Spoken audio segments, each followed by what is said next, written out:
Hello बेटा, welcome to Dakshina ji learning platform and this amazing session.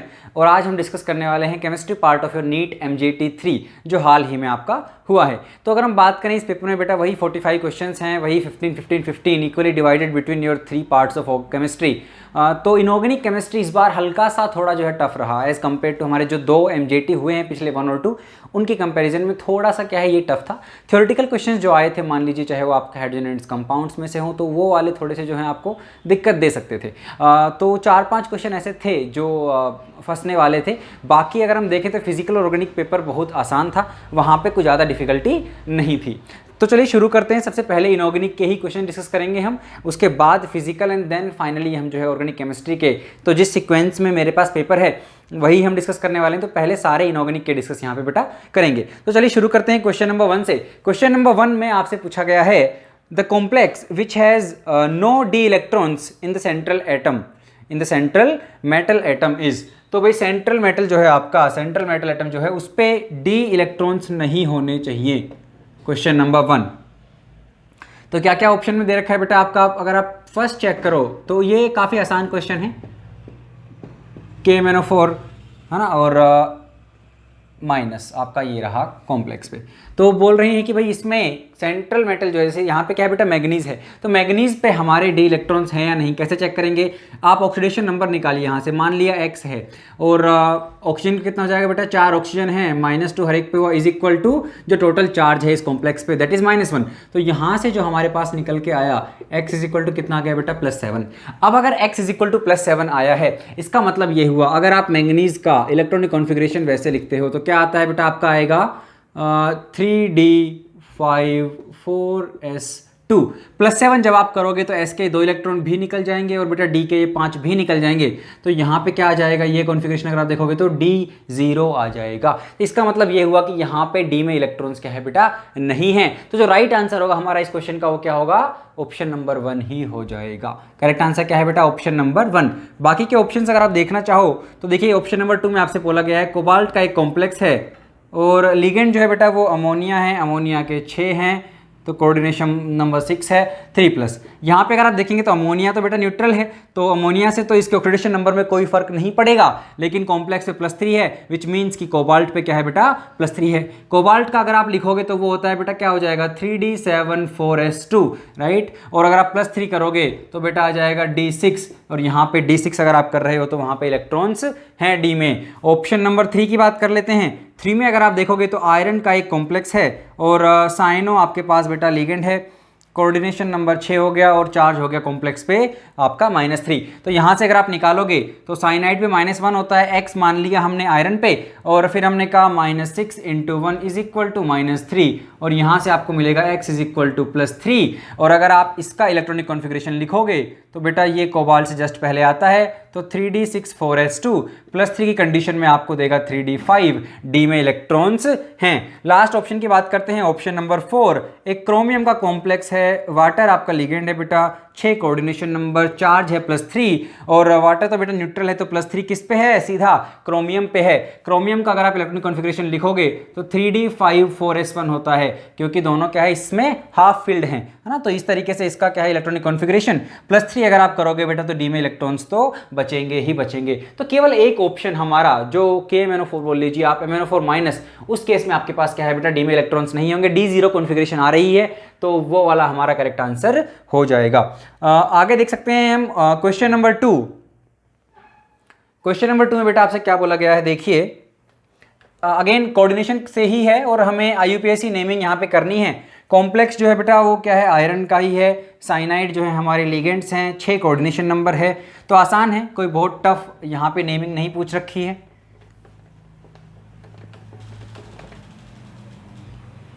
चलिए तो क्वेश्चन नंबर 2, तो आपको दिया गया है K3FeCN6, K3FeCN6, इसकी आपको बेटा नेमिंग करनी है। पहले देखिए कैटायन कौन सा है, एनायनिक पार्ट कौन सा है बेटा, K पे प्लस चार्ज होगा है ना, K पे प्लस होगा बेटा, 3 है तो क्या हो जाएगा वहाँ पे +3, तो इस पे आ जाएगा 3- राइट। तो ये आपका एनायनिक पार्ट है, मतलब आपका जो कोऑर्डिनेशन स्फीयर है वो अनायनिक है। तो पहले कैटायन का नाम लिखते हैं बेटा, कैटायन आपका क्या है, पोटाशियम है, तो पहले आप पोटाशियम लिख दीजिए। अच्छी बात यह है कि आपको ये 3 जो है इसके बारे में कुछ मेंशन नहीं करना पड़ता, क्योंकि इसका जो हम लिखेंगे नोमेनक्लेचर, वहाँ से चार्ज जो आपको पता लगेगा, वहाँ से आपको ये पता लग जाएगा कितने यहाँ पे पोटाशियम जुड़े हुए होंगे। तो there is no need to mention the number of potassium ions which are attached to your coordination sphere. तो पोटाशियम हो गया बेटा, फिर एनायनिक का नाम लिखेंगे, पहले लिगेंड्स आते हैं। आपके पास कितने हैं बेटा? 6 लिगेंड्स हैं। हेक्सा साइनाइड का हो जाएगा साइनो, और उसके बाद क्योंकि यहाँ पे बेटा एनायन है, नेगेटिव चार्ज है आपके कोऑर्डिनेशन स्फीयर पे, तो इसको क्या होगा? इसको भी आपको फेरेट लिखना पड़ेगा, और ऑक्सीडेशन स्टेट है बेटा आपकी +3। तो potassium hexa cyano ferrate third, option number आपका जाएगा बेटा 2, यहाँ पे राइट आंसर हो जाएगा। तो इस तरीके से क्या है, आप इस क्वेश्चन को कर सकते थे। आगे बढ़ते हैं बेटा क्वेश्चन नंबर 3 की तरफ। क्वेश्चन नंबर 3 में अगर आप देखेंगे तो आपसे पूछा गया है, in the isoelectronic series of metal carbonyl the CO bond strength is expected to increase in the order of. तो आपको कुछ 3 कॉम्प्लेक्स दिए गए हैं मेटल कार्बोनिल्स के, और उसमें हमें बताना है कि CO की जो बॉन्ड स्ट्रेंथ है वो उसका इंक्रीजिंग ऑर्डर क्या होगा। बेसिकली सिनर्जिक बॉन्डिंग का क्वेश्चन है, और हमने तीनों ही MJTs में देखा है कि किस तरह के क्वेश्चन जनरली कोऑर्डिनेशन कंपाउंड से पूछे जा रहे हैं। आप देख रहे हैं कि यार एक हो रहा है मेरा सिनर्जिक बॉन्डिंग पे आ रहा है, एक मेरा IUPAC नोमेनक्लेचर पे आ रहा है, एक मेरा जो है बेटा वो कभी कभी स्प्लिटिंग से आ जा रहा है ऑक्टेट टेट्राहेड्रल की, या फिर जो है इस बार आपने देखा कि वो ऑक्सीडेशन स्टेट पे आ जा रहा है, मैग्नेटिक मोमेंट पे आ सकता है। तो ये पोर्शन आपको अच्छे करने, बेसिकली पूरा चैप्टर ही हो गया मोर और लेस। तो लेकिन फिर भी स्पेसिफिक एरियाज आपको पता है जो आपके स्ट्रेंथन करने हैं। तो अगर आप उस तरीके से भी काम करेंगे, हर दिन कुछ अच्छा सीखेंगे, हर पेपर के बाद अगर आप कुछ अच्छा सीखेंगे तो जरूर आपका केमिस्ट्री में स्कोर जो है बेटा बढ़ेगा। और तो चलिए देखते हैं क्वेश्चन नंबर 3। सिनर्जिक बॉन्डिंग पे है, हमें बताना है CO का बॉन्ड स्ट्रेंथ इंक्रीज करनी चाहिए। सिनर्जिक बॉन्डिंग को पहले समझ लेते हैं कि आपके पास एक मेटल है बेटा, ठीक है, और ये आपके पास हो गया कार्बोनिल, और यहाँ पे नॉन बॉन्डिंग में क्या है, इसके ये ऑर्बिटल में इलेक्ट्रॉन्स हैं, वहाँ से मेटल के एम्प्टी में डाल रहा है इलेक्ट्रॉन्स, और मान लीजिए ये मेटल के D हैं, ये फील्ड D हैं, और यहाँ पे ये इसका बेटा हो गया आपका एंटी बॉन्डिंग, कौन सा? पाई एंटी बॉन्डिंग, और मेटल अपने फील्ड D ऑर्बिटल से इसके पाई एंटी बॉन्डिंग में इलेक्ट्रॉन्स डाल रहा है। अब एंटी बॉन्डिंग में क्योंकि इलेक्ट्रॉन्स जा रहे हैं, आप लिख सकते हो कि बॉन्ड ऑर्डर जो होता है वो होता है half of number of electrons in bonding minus number of electrons in anti bonding. Anti bonding में जितने इलेक्ट्रॉन्स बढ़ेंगे उतना मेरा बॉन्ड ऑर्डर कम होगा। हम पहले भी सिनर्जिक बॉन्डिंग पे बात कर चुके हैं, काफी आसान है बेटा। अगर एंटी बॉन्डिंग में बढ़ेंगे तो बॉन्ड ऑर्डर कम होगा। बॉन्ड ऑर्डर को डायरेक्टली हम बॉन्ड स्ट्रेंथ से जो है रिलेट कर सकते हैं कि बॉन्ड ऑर्डर कम होगा तो बॉन्ड स्ट्रेंथ भी कम होगी। तो अगर ये इंक्रीज हुआ तो ये कम होगा और बॉन्ड स्ट्रेंथ भी कम होगा। तो मतलब मुझे अगर इसकी ज्यादा स्ट्रेंथ चाहिए CO के बॉन्ड के ऑर्डर की, तो मुझे क्या करना है, यहाँ से यहाँ जो इलेक्ट्रॉन्स जा रहे हैं उनको कम करना है, उनको रोकना है। कुछ ऐसा करें कि मेटल इलेक्ट्रॉन्स ना दे।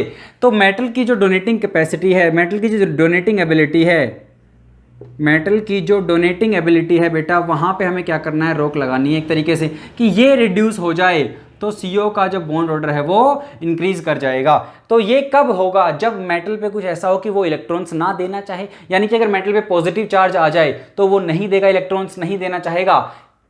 कंपैरेटिवली कम वहां पे सिनर्जिक बॉन्डिंग होगी जितनी कि अगर मेटल में मान लीजिए नेगेटिव चार्ज है कॉम्प्लेक्स में, एक में पॉजिटिव चार्ज है, तो जिसमें नेगेटिव है उसमें तो उसकी डोनेटिंग कैपेसिटी और बढ़ गई है तो वो ज़्यादा देगा तो बेटा बॉन्ड ऑर्डर फर्दर रिड्यूस होगा। तो जहां पे मेटल पे प्लस चार्ज होगा उस केस में बॉन्ड स्ट्रेंथ मैक्सिमम होगी।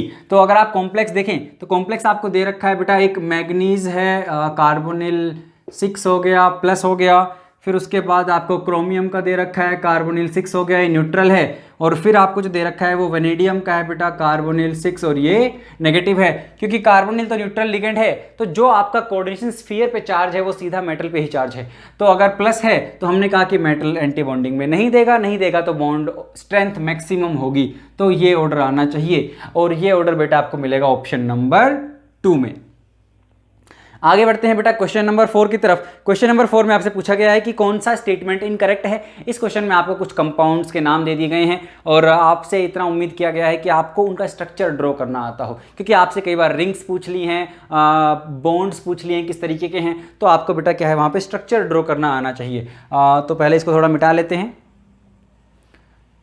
और अलग अलग जगह से उठाया गया, जैसे बोरेक्स को इन्होंने एक बार ले लिया है, उसके बाद P4O10 पे बेस्ड है एक, है ना, और उसके बाद आपका बेराइल साइक्लिक सिलिकेट्स पे एक आ गया है, फिर आपका जो है बेटा मेटाफॉस्फोरिक एसिड पे है।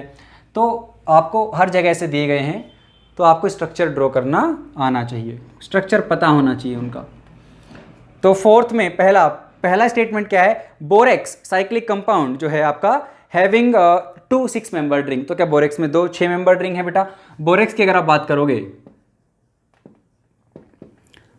तो हम लिखते हैं Na2B4O7.10H2O, लेकिन एक्चुअल में अगर आप देखोगे तो क्या होता है बेटा, ये Na2B4O5 हम लिख देते हैं और OH4 यहाँ पे, और आपका देखिए H2O कितना बच जाएगा बेटा, यहाँ पे OH4 आपने लिया है तो आपके 4 लिया है तो यहाँ से कितना बच जाएगा बेटा 16, तो 8 to 16 और 8 4 यहाँ पे अगर हम देखें ऑक्सीजन तो 8 ऑक्सीजन यहाँ पे, 4 यहाँ पे, 12 5 17 7 10 17, ठीक है। तो ये है हमारे पास। तो इसके बेसिस पे क्या है, हम स्ट्रक्चर बना लेते हैं। हमने कहा B4O5 कैसे बनाएंगे, तो बेटा एक काम कीजिए कि बी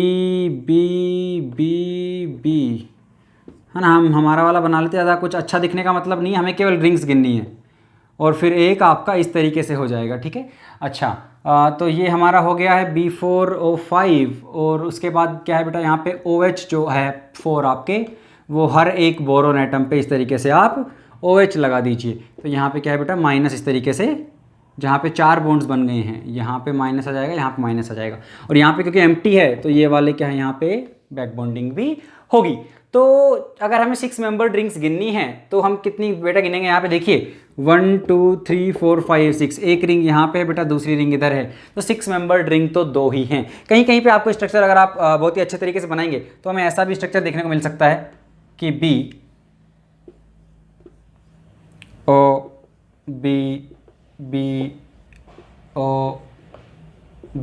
ठीक है, इस तरीके से हमें मिलेगा, और यहाँ पे B के बीच में लिंकेज सिमिलर है, कुछ अलग नहीं है, और फिर यहाँ पे OH लगा दीजिए बेटा, ठीक है। तो सेम तरीके से है, कुछ खास फर्क नहीं है, वही 4 B हैं, और फिर उनमें क्या है बेटा, आप देखेंगे तो सबके बीच में ऑक्सीजन है, और 2 B को भी जो है अपोजिट में पकड़ के वहाँ पे ऑक्सीजन हमने जोड़ दिया है, ठीक है। तो इस तरीके से हमने बनाया है, और तो इस तरीके से भी आपको मिल सकता है, लेकिन 6 मेंबर्ड रिंग कितनी है आपके यहाँ पे, 2 ही हैं। तो स्टेटमेंट 1 तो करेक्ट है। स्टेटमेंट 2 देखिए, P4O10 में पूछ रहे हैं कि 4 6 मेंबर्ड रिंग हैं। दूसरा क्या है बेटा, दूसरा जो है वो है P4O10। तो सिंपल समझने के लिए अगर आपको बनाना है, या फिर जैसे मान लीजिए ऐसे समझिए कि आपका ये P है, एक P को यहां बना लीजिए, ठीक है। थोड़ा अच्छा नहीं बना, इसको अच्छा बनाते हैं, जिस तरह से आपको स्ट्रक्चर देखने को मिलता है वही बना लेते हैं, या फिर हम किस तरीके से मिलता है बेटा, P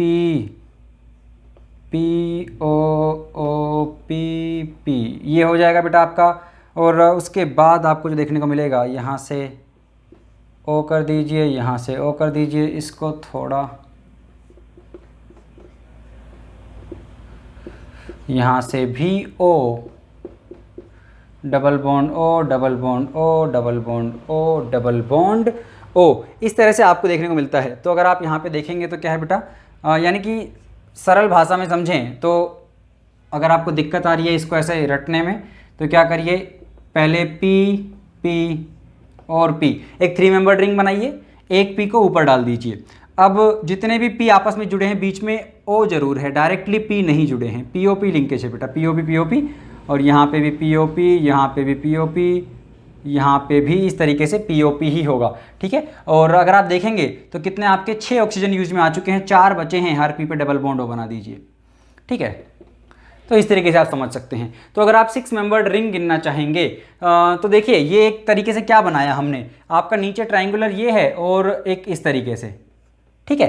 तो कुछ एक पिरामिड टाइप का बना दिया है हमने बेटा। और यहाँ पे अगर आप देखेंगे तो एक रिंग ये है, 3 फेस हो गए, इसका एक बेस हो गया, 4 टोटल हैं आपके पास रिंग्स, और हर रिंग क्या है 6 मेंबर्ड ही है, क्योंकि 3 तो आपके फॉस्फोरस हो गए बेटा उसमें, और 3 बीच में ऑक्सीजन भी हैं, तो 6 मेंबर्ड की हैं आपकी चारों रिंग्स। तो चारों की चारों क्या है बेटा, आपकी 6 मेंबर्ड रिंग हैं P4O10 में। तो स्टेटमेंट 2 भी जो है सही है। अगला देखते हैं आपका बेराइल जो है cyclic silicate in which 12 oxygen atoms are monovalent. तो आपका सिलिकेट से बेटा क्वेश्चन है और आपको पता होना चाहिए बेराइल क्या है। तो उसमें पूछा गया है कि भाई उसमें क्या है, कितनी 12 ऑक्सीजन जो है वो मोनोवेलेंट हैं। तो देखते हैं कि भाई 12 मोनोवेलेंट है या नहीं है।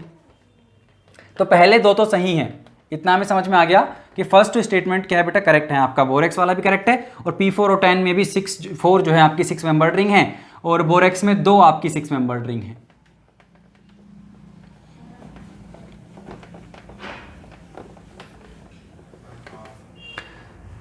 अगला देखिए बेटा, हाँ तो थर्ड वाला जो है इसने कहा कि बेराइल, तो पहले आपको उसका स्ट्रक्चर भी पता होना चाहिए, पहले फॉर्मूला पता होना चाहिए, फॉर्मूला नहीं पता होगा तो भी दिक्कत है।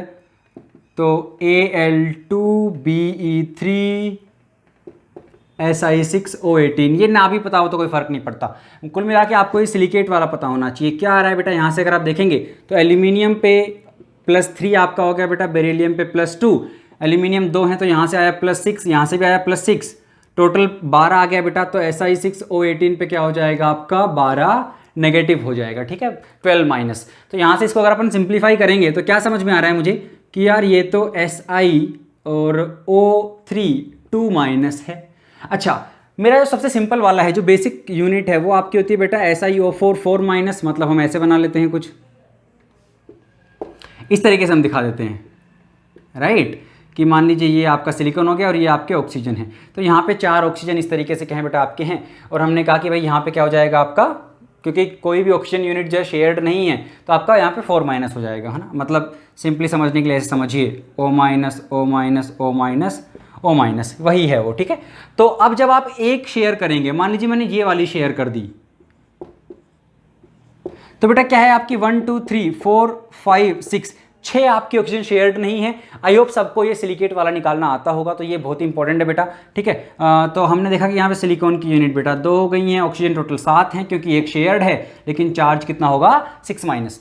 हमें चाहिए SiO3 2 माइनस, है ना। आप इसका जो बेसिक फॉर्मूला है उससे भी रिलेट करके आप पता लगा सकते हो कि कौन सा सिलिकेट है, साइक्लिक है या नहीं है ना। तो मैंने कहा कि जैसे मान लीजिए अगर मैं क्या करूँ, अगर मैं यहाँ पे एक और इस तरीके से जोड़ दूं, तो अब देखिए बेटा 3 ऑक्सीजन शेयर हो गई हैं, 3 सिलिकॉन यहाँ पे हो गए हैं, तो Si3 एक के करस्पॉन्डिंग 4 हैं तो 12 होनी चाहिए थी, लेकिन 3 शेयर्ड हैं तो बेटा कितनी हो जाएगी यहाँ पे आपकी, कितनी हो जाएगी 9 हो जाएंगी। और हर एक में 2 ऑक्सीजन पे चार्ज जो है यहाँ पे, तो 6 माइनस जो है यहाँ पे आएगा। और ये कुल मिला के क्या है, ये वही ऊपर वाला ही, तो सिंप्लीफाई कीजिए इसको, SiO3 2 माइनस ही है, विच मीन्स कि एक साइक्लिक सिलिकेट का केस है। तो जो 6 वाला है उसको भी हम उसी तरीके से बना सकते हैं कि उसमें 2 ऑक्सीजन की ही क्या है बेटा शेयर वहाँ पे होंगी। तो साइक्लिक हमें बनाना है ना, क्योंकि आपका 2 ऑक्सीजन की जो है वहाँ पे शेयर हो रही है बेटा। तो किस तरीके से हम बना सकते हैं उसको,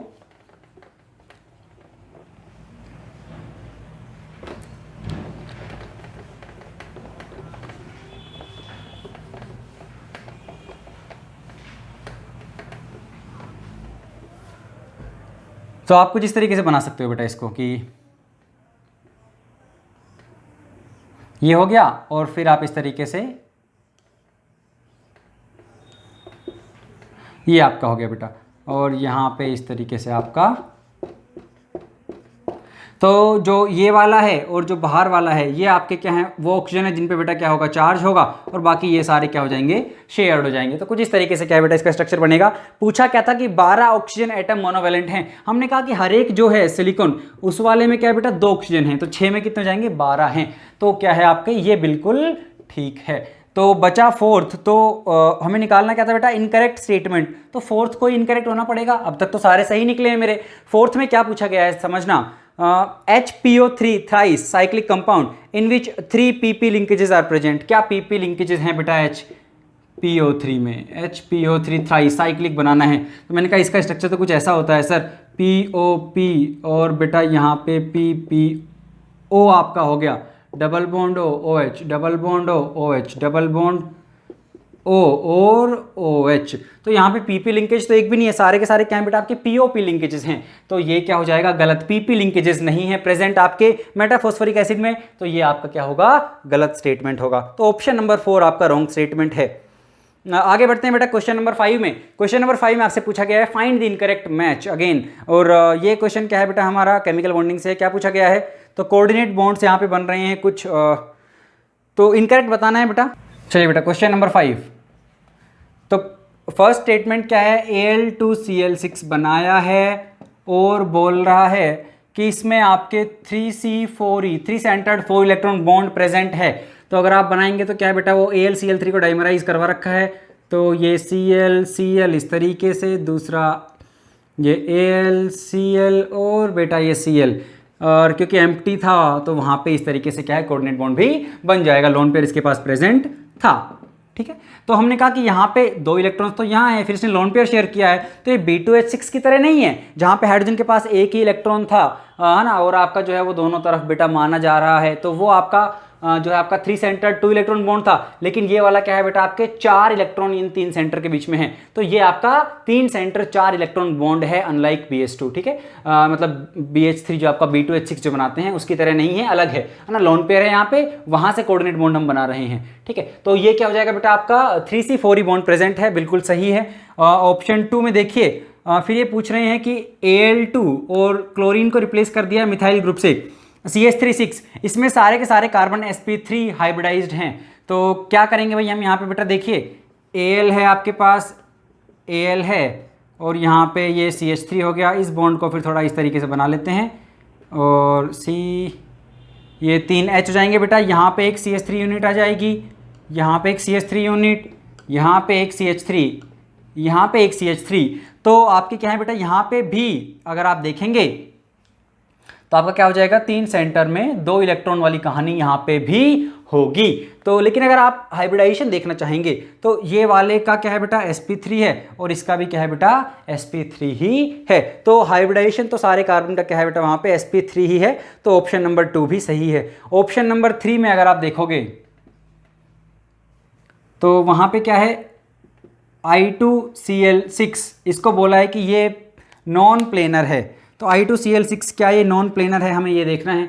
तो कैसे बनाएंगे भाई हम I2Cl6 को, तो ICl3 से कुछ बनाने की कोशिश करते हैं। तो मैंने कहा I, यहाँ पे Cl आ गया, यहाँ पे Cl आ गया, ठीक है बेटा, और एक Cl ऐसे यहाँ पे आ गया, इसमें भी एक Cl यहाँ पे लगा दिया, एक Cl यहाँ पे लगा दिया, एक Cl यहाँ पे लगा दिया, और फिर क्योंकि 7 इलेक्ट्रॉन होते हैं बेटा, 3 बॉन्ड बने हैं तो 4 इलेक्ट्रॉन बचे हैं, तो 2 लोन पेयर जो है यहाँ पे इस तरीके से मान लीजिए बच्चे होंगे, और ये इस तरीके से आप क्या है यहाँ पे कोऑर्डिनेट बना दीजिए, तो इस तरह का जो है आपके पास ये बन जाएगा। तो अगर हम इसको समझें तो क्या ये, अब समझना है किस तरीके से है कि आपका ये क्लोरीन, ये सारे के सारे बेटा आपके एक प्लेन में ही हैं, और जो लोन पेयर्स हैं वो परपेंडिकुलर हैं, तो ये नॉन प्लेनर नहीं है, ये एक्चुअली क्या है, प्लेनर है। और अगर आप हाइब्रिडाइजेशन भी देखोगे इसके यहाँ, तो 1 2 3 4 4 बॉन्ड है, 2 लोन पेयर हैं, तो बेटा क्या हो जाएगा 6 और sp3d2 यहाँ पे जो है आपका हाइब्रिडेशन हो जाएगा। लेकिन हमें बताना क्या था बेटा, यहाँ पे इनकरेक्ट स्टेटमेंट बताना है, तो ये तो इनकरेक्ट नहीं हुआ, sp3d2 आ रहा है, लेकिन पूछा था नॉन प्लेनर नहीं है, प्लेनर है, और जो आपका प्लेन है उसके परपेंडिकुलर प्लेन में आपके क्या है यहाँ पे लोन पेयर्स हैं, ठीक है। तो एटम सारे एक ही प्लेन में आ रहे हैं I2Cl6 में, तो ये भी करेक्ट स्टेटमेंट है। ऑप्शन नंबर 4 जो हमें बताना था बेटा लास्ट आपका B2H6, अच्छा तो इसने नॉन प्लेनर नहीं है, ये प्लेनर है, और इन्होंने क्या कहा था कि नॉन प्लेनर है, तो कौन सा स्टेटमेंट गलत हो गया बेटा, ऑप्शन नंबर 3 ही गलत हो गया है, क्योंकि ये I2Cl6 को क्या बता रहे थे, नॉन प्लेनर, लेकिन हमने देखा I2Cl6 तो प्लेनर है ना, क्योंकि आप लोन पेयर्स को काउंट वहाँ पे नहीं करते हो बेटा।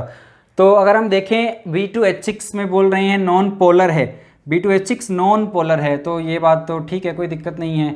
ये बोरोन हो गया, ये हाइड्रोजन अंदर कर दीजिए, ये हाइड्रोजन अंदर कर दीजिए, ये बाहर कर दीजिए, एक बेटा ऊपर इस तरीके से, एक नीचे इस तरीके से, तो यहाँ पे किसी तरीके की डाइपोल मोमेंट तो आपके पास नहीं है, इससे ये कैंसिल, इससे आपका ये कैंसिल हो जाएगा बेटा, ऊपर वाले से आपका ये कैंसिल हो जाएगा, तो नॉन पोलर तो ये है। तो पोलैरिटी किसी भी तरह की B2H6 में नहीं है, नॉन पोलर है, इसमें कोई संदेह की बात नहीं है। लेकिन आपका I2Cl6 वो क्या है, प्लेनर है, नॉन प्लेनर नहीं है। तो थर्ड वाला ही क्या है बेटा, आपका गलत स्टेटमेंट यहाँ पे होगा। आगे देखते हैं बेटा, क्वेश्चन नंबर 6 में आपसे बोला गया है hybridization state of boron and oxygen atoms in boric acid. Boric acid जो है आपका, उसमें हमें बताना है कि आपके बोरोन और जो आपका ऑक्सीजन है उनकी हाइब्रिडाइजेशन स्टेट क्या है।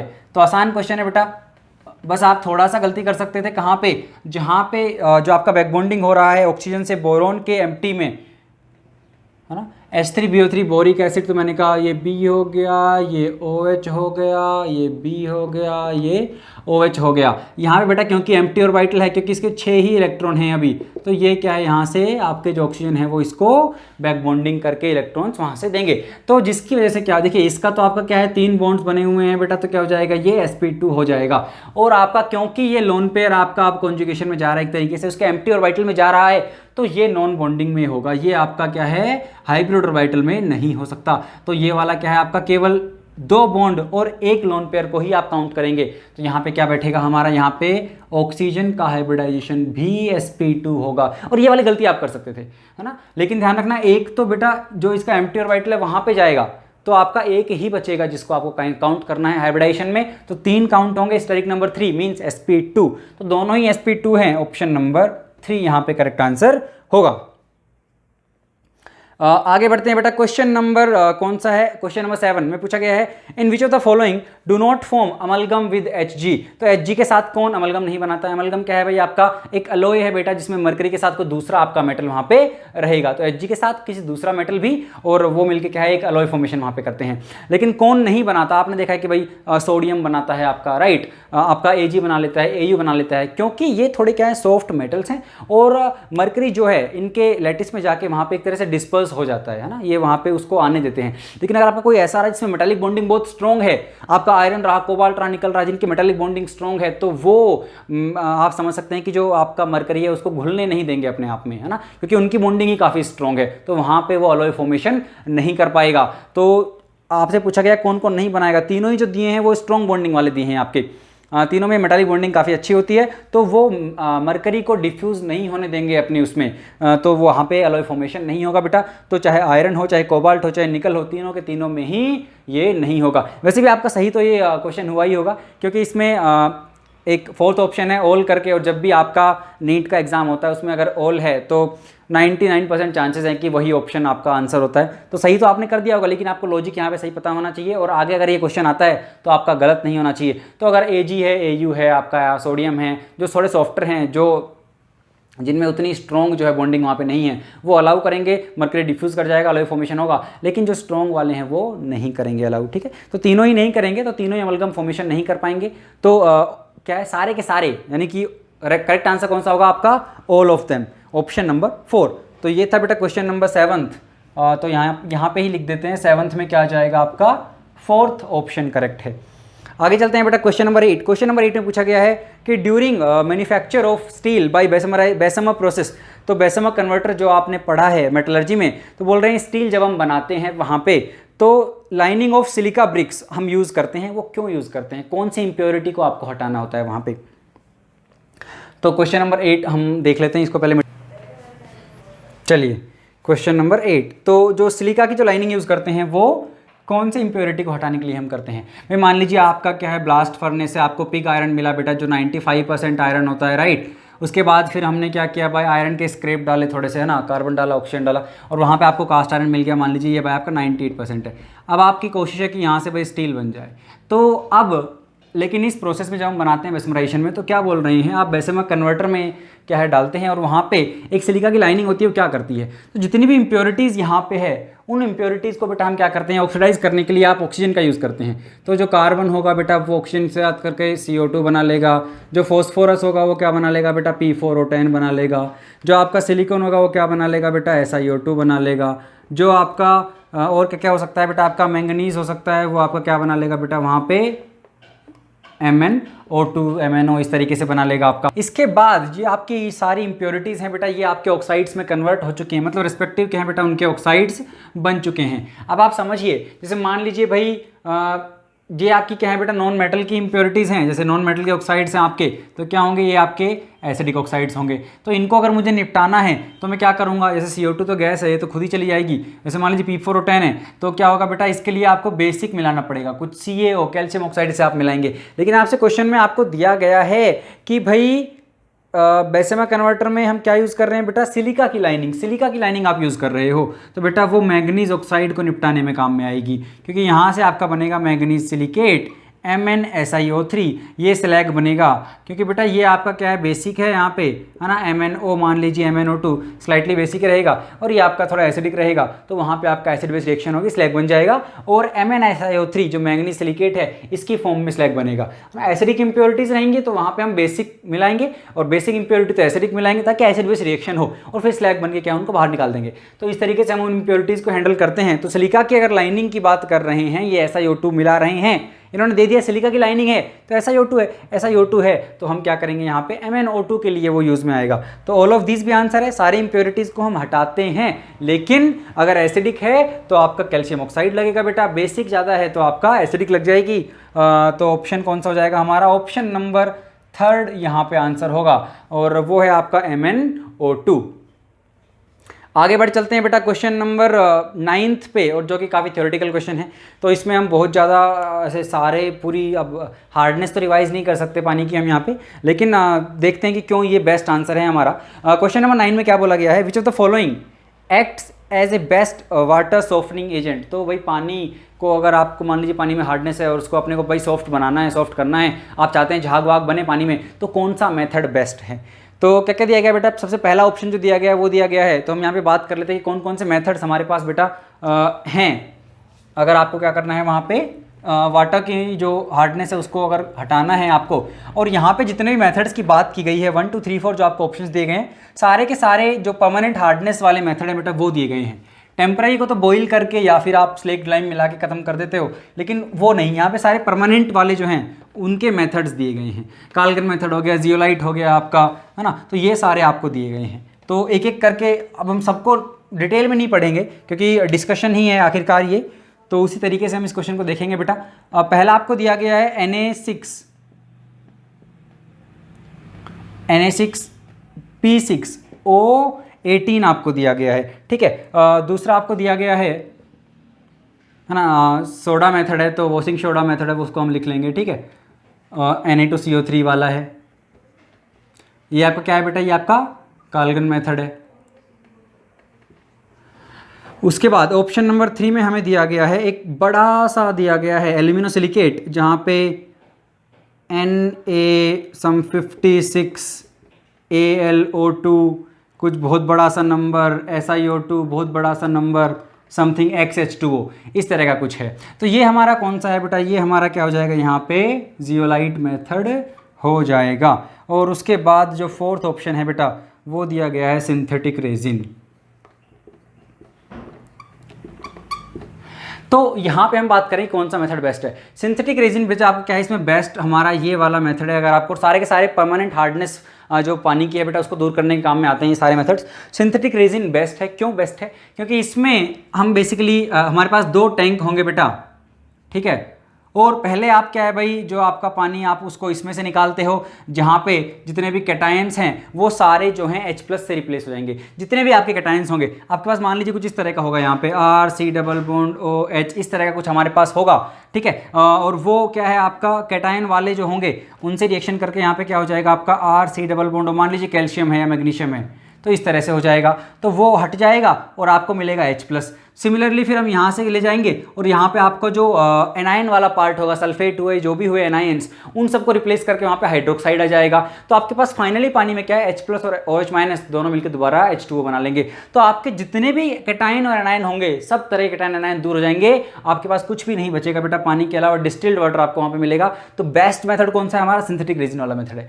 बाकी जो मेथड्स हैं जितने भी आप देखोगे, जैसे काल्गन वाला प्रोसेस वाला हो गया, इसमें क्या है, या फिर ये जियोलाइट वाला हो गया, इसमें क्या है हम कुछ इस तरीके से लिखते हैं इसको कि मान लीजिए Na2Z है, कैल्शियम CaCl2 से रिएक्शन किया तो क्या है वहाँ पे CaZ बन जाएगा प्लस NaCl, इस तरीके से क्या है आपका, तो वहाँ पे मान लीजिए जो आपका कैटायन वाला पार्ट है वो चला गया। तो अगर कैल्शियम और आपके मैग्नीशियम के आयंस नहीं रहेंगे तो वहाँ पे क्या है आपके पानी में हार्डनेस नहीं रहेगी। लेकिन यहाँ पे क्या है, ये cation as well as anion दोनों को ही हटा रहा है, तो आपके जितने कैटायन एनायन रहेंगे सबके सब हट जाएंगे, केवल H+ OH- बचेगा डिस्टिल्ड वाटर। इसलिए the best method is synthetic resin.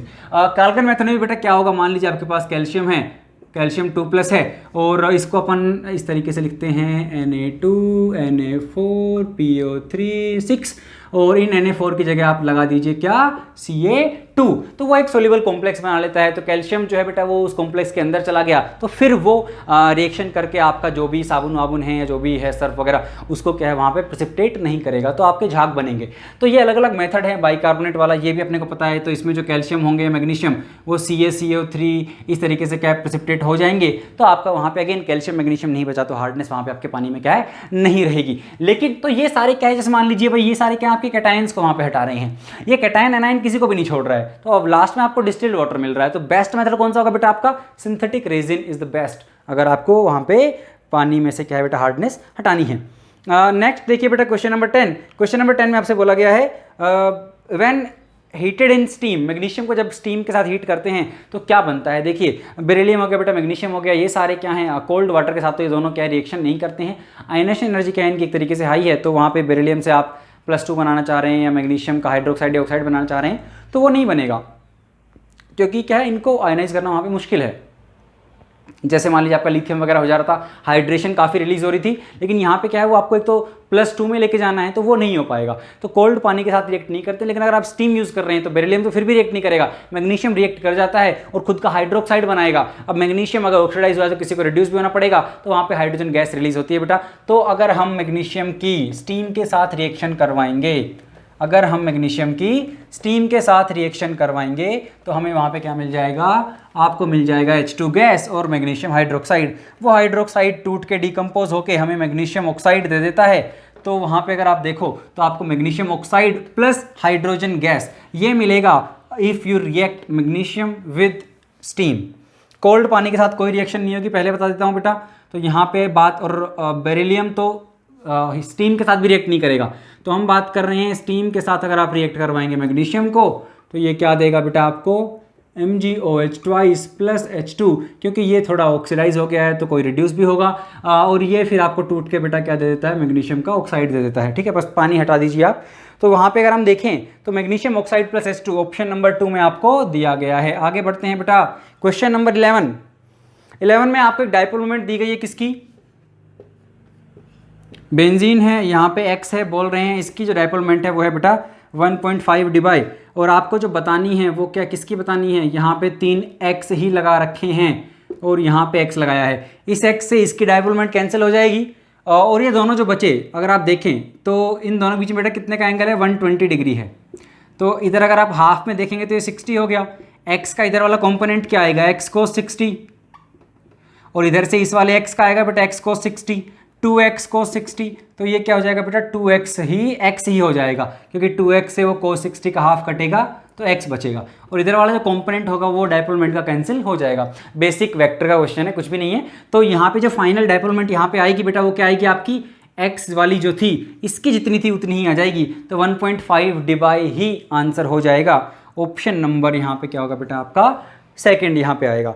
आगे बढ़ते हैं क्वेश्चन नंबर 12 में पूछा गया है कि कौन कौन सी स्पीशीज प्लेनर हैं, तो इन्होंने 10-15 दे दिए हैं बेटा, सबके सब तो हम यहाँ पे नहीं देखेंगे। हाँ, सारी मैं एक बार बता जरूर दूंगा कि किस में कौन कौन सी शेप वहाँ पे आएगी, और आप मैच कर लेना जो भी आपने सोची है वो है नहीं है ना। बाकी ये सारी आपको नोट्स में भी कराई गई हैं, काफ़ी आसान है।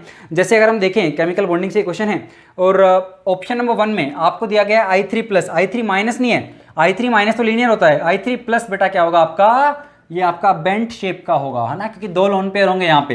भाई I3+ है, आयोडीन के पास 7 इलेक्ट्रॉन थे, प्लस लगाया 6 बचे, 2 बॉन्ड बना दिए, 4 इलेक्ट्रॉन मतलब 2 लोन पेयर बचे, 2 लोन पेयर हैं, 2 बॉन्ड हैं बेटा। स्टेरिक नंबर 4 sp3 टेट्राहेड्रल, या बोल लीजिए शेप क्या होगी बेटा, V शेप या बेंट होगा। तो I3+ वाला लीनियर नहीं है, तो जहाँ पे I3+ है वो ऑप्शन तो गया।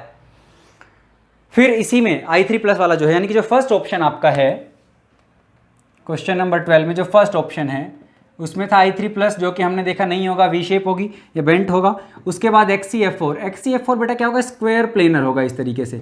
तो इस तरह से क्या है आपका जेनॉन बीच में 4 ये लग गए, और आपके जो इसके 4 इलेक्ट्रॉन्स बचे वो 2 लोन पेयर, इस तरीके से स्क्वायर प्लेनर बन जाएगा ये। तो ये भी लीनियर नहीं है। PCl4 में अगर आप देखोगे 5 इलेक्ट्रॉन थे, प्लस लगाया 4 बचे एक तरीके से, और यहाँ पे आपको क्या मिलेगा, टेट्राहेड्रल ही मिलने वाला है। तो ऑप्शन नंबर 1 तो गलत है, यहाँ से तो मुझे कुछ भी लीनियर नहीं मिला। उसके बाद आप आगे चले, आपने देखा XeO3, हमने कहा यार XeO3 लीनियर तो ये भी नहीं है, क्योंकि बेटा ये 3 ने इस तरीके से बनाया, एक लोन पेयर इस तरीके से रहेगा। XeO4 में क्या है, लोन पेयर हटा के डबल बॉन्ड O बना दीजिए, तो यहाँ पे भी लीनियर तो ये नहीं है।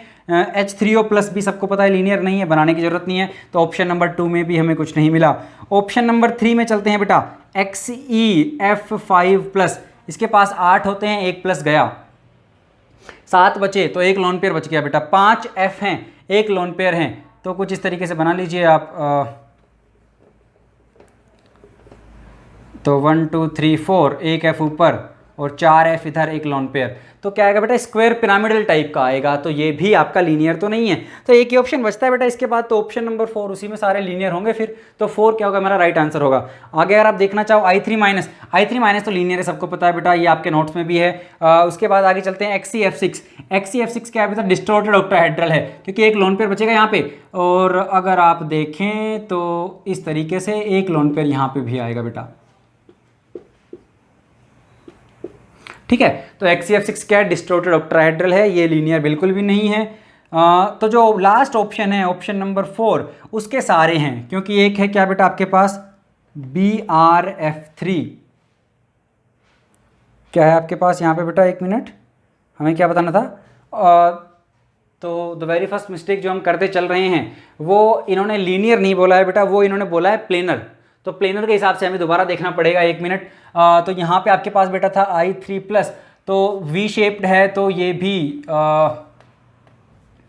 तो मेरे ख्याल समझ में आ गया क्या गलती कर रहे हैं हम। आपसे पूछा गया था कि प्लेनर कौन सा है और हम लीनियर के अकॉर्डिंग करते चले गए, तो अगर प्लेनर देखेंगे तो अब हमें दोबारा करना पड़ेगा इस क्वेश्चन को, क्योंकि i3+ जो है बेटा, i3+ जो है ये प्लेनर होगा, क्योंकि जैसे मान लीजिए मैंने कहा कि भाई आई इस तरीके से आया, 2 लोन पेयर आए, लोन पेयर तो नहीं आए कहीं से भी, ये तीनों आई एक प्लेन में तो आ ही जाएंगे ना, तो ये प्लेनर है। XeF4 वाला भी प्लेनर है, PCl4 क्योंकि बेटा ये क्या हो गया आपका टेट्राहेड्रल हो गया, तो ये प्लेनर नहीं होगा। ऑप्शन नंबर 2 में XeO3 क्या है बेटा आपका, XeO3 में अगर आप देखोगे ये प्लेनर नहीं होगा, क्योंकि ये आपका बेटा क्या है एक तरीके से कुछ इस तरह से हो गया ये कि आपका यहाँ पे ये 1 2 3 4 है, तो ये 1 जो है ये तो आपका चलिए लोन पेयर हो गया है, लेकिन ये बाकी भी ये तीनों मिला के 4 इस सेंट्रल एटम के साथ एक प्लेन में नहीं आएंगे, ये तो टेट्राहेड्रल हो गया, तो बात ही खत्म हो गई है, ठीक है। तो वो भी क्या है नहीं हो पाएगा। उसके बाद अगर आप XeF5 देखेंगे तो प्लेनर तो ये भी नहीं है, ये पिरामिडल वाले शेप में आ गया बेटा F है, तो ये भी आंसर नहीं होगा। तो हमें लीनियर नहीं देखना था। The very big mistake that we have been doing from the start is we were looking for the linear species but we have to look for the planar species, है ना। हो सकता है कहीं पे बाई मिस्टेक बोल दिया हो प्लेनर स्टार्टिंग वाले सेक्शन में, बट वो दिमाग में लीनियर चल रहा था, ठीक है। तो प्लेनर बताना है बेटा, लीनियर नहीं बताना है। यहाँ पे PCl4 की वजह से ये गलत हो जाएगा, ठीक है। दूसरे वाले में क्या है आपका XeO4 देख लीजिए आप, XeO3 देख लीजिए, ये सारे क्या हैं आपके वहाँ पे प्लेनर नहीं होंगे। फिर XeF5+ तो वैसे प्लेनर नहीं है, और XeF6 भी प्लेनर तो नहीं है। अगर आपका इस तरीके से आ गया है तो प्लेनर देखना है। अब इसके पास 7 इलेक्ट्रॉन यहाँ पे हैं, 3 F हैं, तो क्या करेंगे बेटा Br F 2 लोन पेयर यहाँ पे आ गए, टी शेप्ड बन रहा है, प्लेनर होता है, यस प्लेनर होगा, तो ये प्लेनर है। थोड़ा सा भाई ये इस तरह से मुड़ जाएंगे, लोन पेयर्स का जो दबाव पड़ेगा, लेकिन प्लेन में तो फिर भी रहेंगे, तो ये क्या है बेटा आपका प्लेनर है, तो ये प्लेनर है। उसके बाद हम देख लेते हैं N3- भी प्लेनर है, क्योंकि आपका N डबल बॉन्ड N+- इस तरीके से बना लीजिए, प्लेनर है, बल्कि लीनियर भी है। उसके बाद XeF5- भी है बेटा, क्योंकि ये क्या बन जाएगा XeF5- आपका पेंटागोनल प्लेनर होगा ये, क्योंकि XeF5 है और माइनस लगाया तो 2 लोन पेयर आ गए वहां पे जेनन के पास, तो मैंने कहा कुछ इस तरीके से बनेगा ये। तो यहाँ पे जेनोन है, यहाँ पे 5 फ्लोरीन आ गए बेटा, और फिर 1 लोन पेयर ऊपर 1 लोन पेयर नीचे है, तो ये भी क्या है प्लेनर ही है। तो थोड़ी हमने गड़बड़ कर दी, लेकिन वी वर लुकिंग फॉर जो हमें देखना है that is planar and we were looking for linear, तो प्लेनर के बारे में हमें देखना है बेटा। तो क्या है ऑप्शन नंबर 4 में सारे प्लेनर हैं, है ना। कहीं कहीं प्लेनर हमें मिले बाकी ऑप्शंस में भी, लेकिन एक ना एक आपके 1-2 ऑप्शन ऐसे थे जो प्लेनर नहीं थे, तो अगर आपका एक भी ऑप्शन ऐसा जो प्लेनर नहीं है तो वहाँ पे क्या है वो हमारा आंसर नहीं होगा। तो इस वाले क्वेश्चन का जो राइट आंसर होगा बेटा वो हमारा हो जाएगा ऑप्शन नंबर 4। चलिए आगे चलते हैं बेटा क्वेश्चन नंबर 13 की तरफ। 13 में आपसे क्या बोला गया है, पीरियोडिक टेबल से है, और यहाँ पे हमें जो बताना है वो है फ्लोरीन क्लोरीन की आयनाइजेशन एनर्जी और यहाँ पे इलेक्ट्रॉन एफिनिटी जो है उन पे बेस्ड ये क्वेश्चन है। उनकी कंपैरिजन हमें करनी है, किसकी वैल्यू ज़्यादा होगी किसकी वैल्यू कम होगी, तो उसी पे बेस्ड बेटा ये पूरा क्वेश्चन आपका है। तो फटाफट देख लेते हैं किस तरीके से आप कंपेयर कर सकते हो।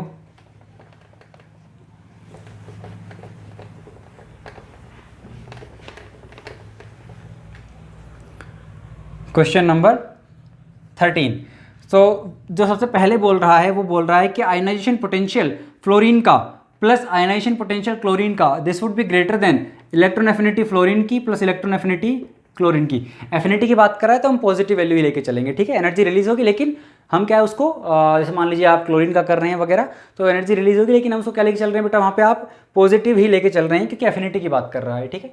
चलिए, तो अगर आप ये देखेंगे तो इसमें बोला गया कि भाई ये सही होल्ड करेगी या नहीं, ये लीनियर जो इक्वेशन इन्होंने बना दी है। तो एक बात समझते हैं अपने को, हम इलेक्ट्रॉन एफिनिटी को ऐसे समझते हैं कि जैसे मान लीजिए फ्लोरीन से आपने एक इलेक्ट्रॉन निकाला, F+ बना, तो ये तो क्या है बेटा, आयनाइजेशन पोटेंशियल हो गया। और मैं F- से अगर एक इलेक्ट्रॉन छोड़ रहा हूँ, अगर F से F- बनता है तो ये इलेक्ट्रॉन एफिनिटी है, और F- से F बना तो ये आयनाइजेशन पोटेंशियल हो जाएगा F- का। तो हम इसको आयनाइजेशन पोटेंशियल के टर्म में ही देखने की कोशिश करते हैं। तो हमने कहा कि F- से F बना, फिर F से F+ बना, कौन सी वैल्यू ज़्यादा होगी? सक्सेसिव आयनाइजेशन एनर्जी हमेशा इंक्रीज करती है। अगर आप F- से X वैल्यू कुछ X है तो ये X से तो ज़्यादा ही आएगी। तो अगर आपकी F से F+ जो बनेगा वो वैल्यू बेटा किससे ज़्यादा होगी? आपकी F- से F बनने में जो वैल्यू होगी उससे, क्योंकि सक्सेसिव आयनाइजेशन एनर्जी हमेशा इंक्रीज करती है। तो अगर आप माइनस से इलेक्ट्रॉन छोड़ा फिर दोबारा इलेक्ट्रॉन छोड़ा तो आपकी सक्सेसिव तो इंक्रीज ही करेगी, तो ये वैल्यू ज़्यादा होगी। तो मतलब ये जो आयनाइजेशन पोटेंशियल है ये इसकी इलेक्ट्रॉन एफिनिटी से ज़्यादा होगा। सिमिलरली क्लोरीन वाला उसकी इलेक्ट्रॉन एफिनिटी से ज़्यादा होगा। तो ऑब्वियसली ये इससे ज़्यादा है, ये इससे ज़्यादा है, तो ये दोनों उनसे ज़्यादा तो होंगे ही होंगे। तो ऑप्शन नंबर 1 तो हमारा ठीक है, ठीक है, क्योंकि हमने वो सक्सेसिव आयनाइजेशन एनर्जी के टर्म में इसको समझने की कोशिश की है। आगे चलते हैं, इन्होंने क्या किया है आगे वाले में, ऑप्शन नंबर 2 में, ionization potential of fluorine minus ionization potential of chlorine is greater than electron affinity of fluorine minus electron affinity of chlorine, ये बोल दिया है बेटा। अब यहाँ पे अगर हम देखें तो मैं क्या बोल सकता हूँ कि जैसे अगर हम देखें कि आयनाइजेशन पोटेंशियल ऑफ फ्लोरीन है बेटा, यहाँ पे इलेक्ट्रॉन एफिनिटी ऑफ फ्लोरीन है। अच्छा, इन दोनों में कौन बड़ा है? हमने कहा कि आयनाइजेशन पोटेंशियल ऑफ फ्लोरीन वाली वैल्यू क्या थी बेटा? इलेक्ट्रॉन एफिनिटी ऑफ फ्लोरीन से ज़्यादा थी। और इन दोनों में कौन बड़ा है? हमने बात किया कि आपका जो आयनाइजेशन पोटेंशियल ऑफ क्लोरीन है, क्या हमें क्लोरीन वाला ही माइनस करना है? एक मिनट, हाँ, और यहाँ पे हम बात कर रहे हैं कि जो आयनाइजेशन पोटेंशियल आपका क्लोरीन वाला है वो क्लोरीन की जो इलेक्ट्रॉन एफिनिटी होगी उससे ज़्यादा होगा। ओके, तो अगर हम इसको ऐसे समझने की कोशिश करें कि ये क्या है, इसको अगर हम इस तरीके से लिखें इस इक्वेशन को कि ionization potential of fluorine minus electron affinity यहाँ से of fluorine is greater than ionization potential of chlorine minus electron affinity of chlorine. तो यहाँ से मैं क्या बोल रहा हूँ कि आयनाइजेशन पोटेंशियल ऑफ ये इससे ज़्यादा है, ठीक है। और जी हाँ, तो इसको हम इस तरीके से समझ सकते हैं कि इसको हमने क्या किया बेटा कि आयनाइजेशन पोटेंशियल जो क्लोरीन वाला था उसको हम राइट साइड में लेके चले गए हैं और फ्लोरीन को इस साइड में लेके आ गए हैं। और अब हम क्या स्टेटमेंट बोल रहे हैं यहाँ से कि इलेक्ट्रॉन एफिनिटी अपने को पता है क्लोरीन की ज़्यादा है एज कंपेयर टू फ्लोरीन, क्योंकि फ्लोरीन का छोटा साइज है, आप एक इलेक्ट्रॉन और डालोगे तो क्या हो जाएगा बेटा, वहाँ पे इलेक्ट्रॉनिक रिपल्शन की वजह से उतनी एनर्जी रिलीज नहीं होती। तो एफिनिटी जो है वो क्लोरीन की ज़्यादा है एज कंपेयर टू फ्लोरीन। तो हमने कहा ये वैल्यू बड़ी है इससे, और आयनाइजेशन पोटेंशियल तो बेटा फ्लोरीन का ज़्यादा होगा। फ्लोरीन से अगर आप इलेक्ट्रॉन निकालना चाहोगे, डालने की बात नहीं हो रही है, इलेक्ट्रॉन निकालने की बात हो रही है, तो फ्लोरीन का आयनाइजेशन पोटेंशियल क्लोरीन के आयनाइजेशन पोटेंशियल से ज़्यादा है। तो ये वैल्यू बड़ी है इससे, और जो घट रही है वो राइट साइड की बड़ी है, और जिसमें से घटना है वो लेफ्ट की बड़ी है। तो ऑब्वियसली बेटा ये तो बड़ा होगा ही होगा, क्योंकि ये वैल्यू इससे बड़ी है। भाई मान लीजिए ये है बेटा 10 और ये है बेटा 8, और जो घटने वाली वैल्यू है मान लीजिए ये 2 है और ये है बेटा ज़्यादा 4। वही तो बात की हमने कि एफिनिटी क्लोरीन की ज़्यादा है और पोटेंशियल फ्लोरीन वाले का ज़्यादा है। तो 10 में से 2 गया तो बेटा 8 आएगा, 8 में से 4 गया तो बेटा 4 आएगा। तो बेटा कौन सा बड़ा हुआ? लेफ्ट वाला ही बड़ा होगा। तो उस तरीके से भी आप सोच सकते हो, वो सही है। लास्ट देखिए बेटा जो थर्ड बोल रहे हैं,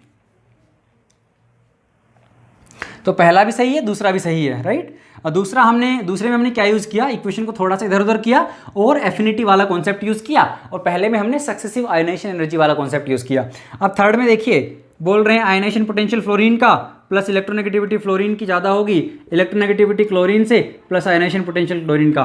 फ्लोरीन की इलेक्ट्रोनेगेटिविटी भी ज़्यादा होती है बेटा, आयनाइजेशन पोटेंशियल भी ज़्यादा होता है, तो ऑब्वियसली तो ज़्यादा वैल्यू को जोड़ोगे तो ज़्यादा ही होगा, तो ये तो ज़्यादा होगा ही होगा। तो तीनों के तीनों सही हैं, तो क्या आ जाएगा बेटा इसका आंसर कि all of them are correct, option number 4 would be the right answer. आगे चलते हैं बेटा क्वेश्चन नंबर 14। तो देखिए यहाँ पे जो क्वेश्चंस हैं आपके, जैसे हमने देखा अब आपका ऑल आ गया तो ठीक है, आपने ऑल वाला टिक कर दिया होगा, लेकिन अगर आप क्वेश्चन को देखें तो सिंपल है, लेकिन उसको इस तरीके से दे दिया गया है कि आपको थोड़ा सोचना पड़ सकता है वहाँ पे। तो इस तरीके से ये इनऑर्गेनिक वाला जो पेपर है ये वाला थोड़ा अच्छा है, ठीक है, आपके पिछले पेपर्स की कंपैरिजन में। हमें बताना है कि आयनाइजेशन एनर्जी का इनकरेक्ट ऑर्डर कौन सा है, incorrect order for ionization energy हमें बताना है। ऑप्शन नंबर 1 में जिंक, कैडमियम, मरकरी, तो 3D 4D 5D से एक एक जो है बेटा सेम ग्रुप में यहाँ पे आपको स्पीशीज़ या फिर एटम दे रखे हैं। तो हमने कहा क्वेश्चन नंबर 14 क्या दे रखा है, जिंक, कैडमियम और मरकरी। हमने कहा ये 3D में आता है, ये 4D में आता है, ये 5D में आता है। 3D से 4D बेटा साइज़ बड़ा तो क्या हो जाएगा, यहाँ पे आयनाइजेशन एनर्जी डिक्रीज करती है, यहाँ से यहाँ 4F की जो पुअर शील्डिंग होती है उसकी वजह से आयनाइजेशन एनर्जी क्या है बेटा इंक्रीज कर जाती है। तो सबसे ज़्यादा जनरल ट्रेंड जो आता है वो 5D का आता है, फिर 3D और 4D सबसे कम। तो होना क्या चाहिए कि आपका मरकरी का ज़्यादा होना चाहिए बेटा जिंक से, देन कैडमियम से। क्या यही दिया हुआ है? तो हमने कहा जी हाँ यही दिया हुआ है, तो ये सही है। दूसरा देखिए दिया हुआ है कि sulphur, chlorine, oxygen, fluorine ionization energy का ट्रेंड। तो फ्लोरीन की तो सबसे ज़्यादा होगी, हमें पता है मोस्ट इलेक्ट्रोनेगेटिव है, सबसे छोटा है तो ये ज़्यादा ही है। फिर क्या ऐसे समझिए बेटा, फ्लोरीन, क्लोरीन, ऑक्सीजन, सल्फर, तो इन दोनों में किसके नीचे जा रहे हैं, आपका क्या है शेल नंबर बढ़ रहा है, तो आयनाइजेशन एनर्जी क्या करेगी वहाँ पे डिक्रीज कर जाएगी। तो इन दोनों में फ्लोरीन की ज़्यादा होगी क्लोरीन से, इन दोनों में ऑक्सीजन की ज़्यादा होगी बेटा सल्फर से। इस तरह का आप देख सकते हो। फिर ये सेकंड पीरियड है बेटा, ये थर्ड पीरियड है, तो सेकंड वालों की ज़्यादा होगी, इस तरीके से आप थोड़ा रिलेट कर सकते हैं वहाँ पे। तो हमने कहा कि फ्लोरीन की ज़्यादा होगी किससे, ऑक्सीजन, फिर क्लोरीन, सल्फर सबसे लास्ट में। वैसे भी दिख रहा है यहाँ पे कि आपका सल्फर की ऑक्सीजन से कम है, और सल्फर और क्लोरीन में क्योंकि आप पीरियड में इस तरफ जा रहे हैं तो क्लोरीन की ज़्यादा होगी सल्फर से, है ना, तो एक क्लोरीन की ज़्यादा होगी सल्फर से। तो सल्फर तो लास्ट में ही आ गया बेचारा, है ना, क्योंकि क्लोरीन की सल्फर से ज़्यादा है, फ्लोरीन की क्लोरीन से ज़्यादा है, और ऑक्सीजन की भी सल्फर से ज़्यादा है। तो सल्फर तो लास्ट में हो गया, फ्लोरीन आपका फर्स्ट में हो गया। और इन दोनों में अब थोड़ा मुश्किल है, क्योंकि इधर जाते तो इंक्रीज़ करती है, इधर जाते तो डिक्रीज़ करती है, लेकिन आपके ऑक्सीजन की क्या है बेटा वहाँ पे क्लोरीन से ज़्यादा होती है। नंबर ऑफ शेल वाले की वजह से क्या है क्लोरीन की यहाँ पे कम हो जाती है। तो क्लोरीन से इलेक्ट्रॉन निकालना आसान है एज़ कम्पेयर टू ऑक्सीजन।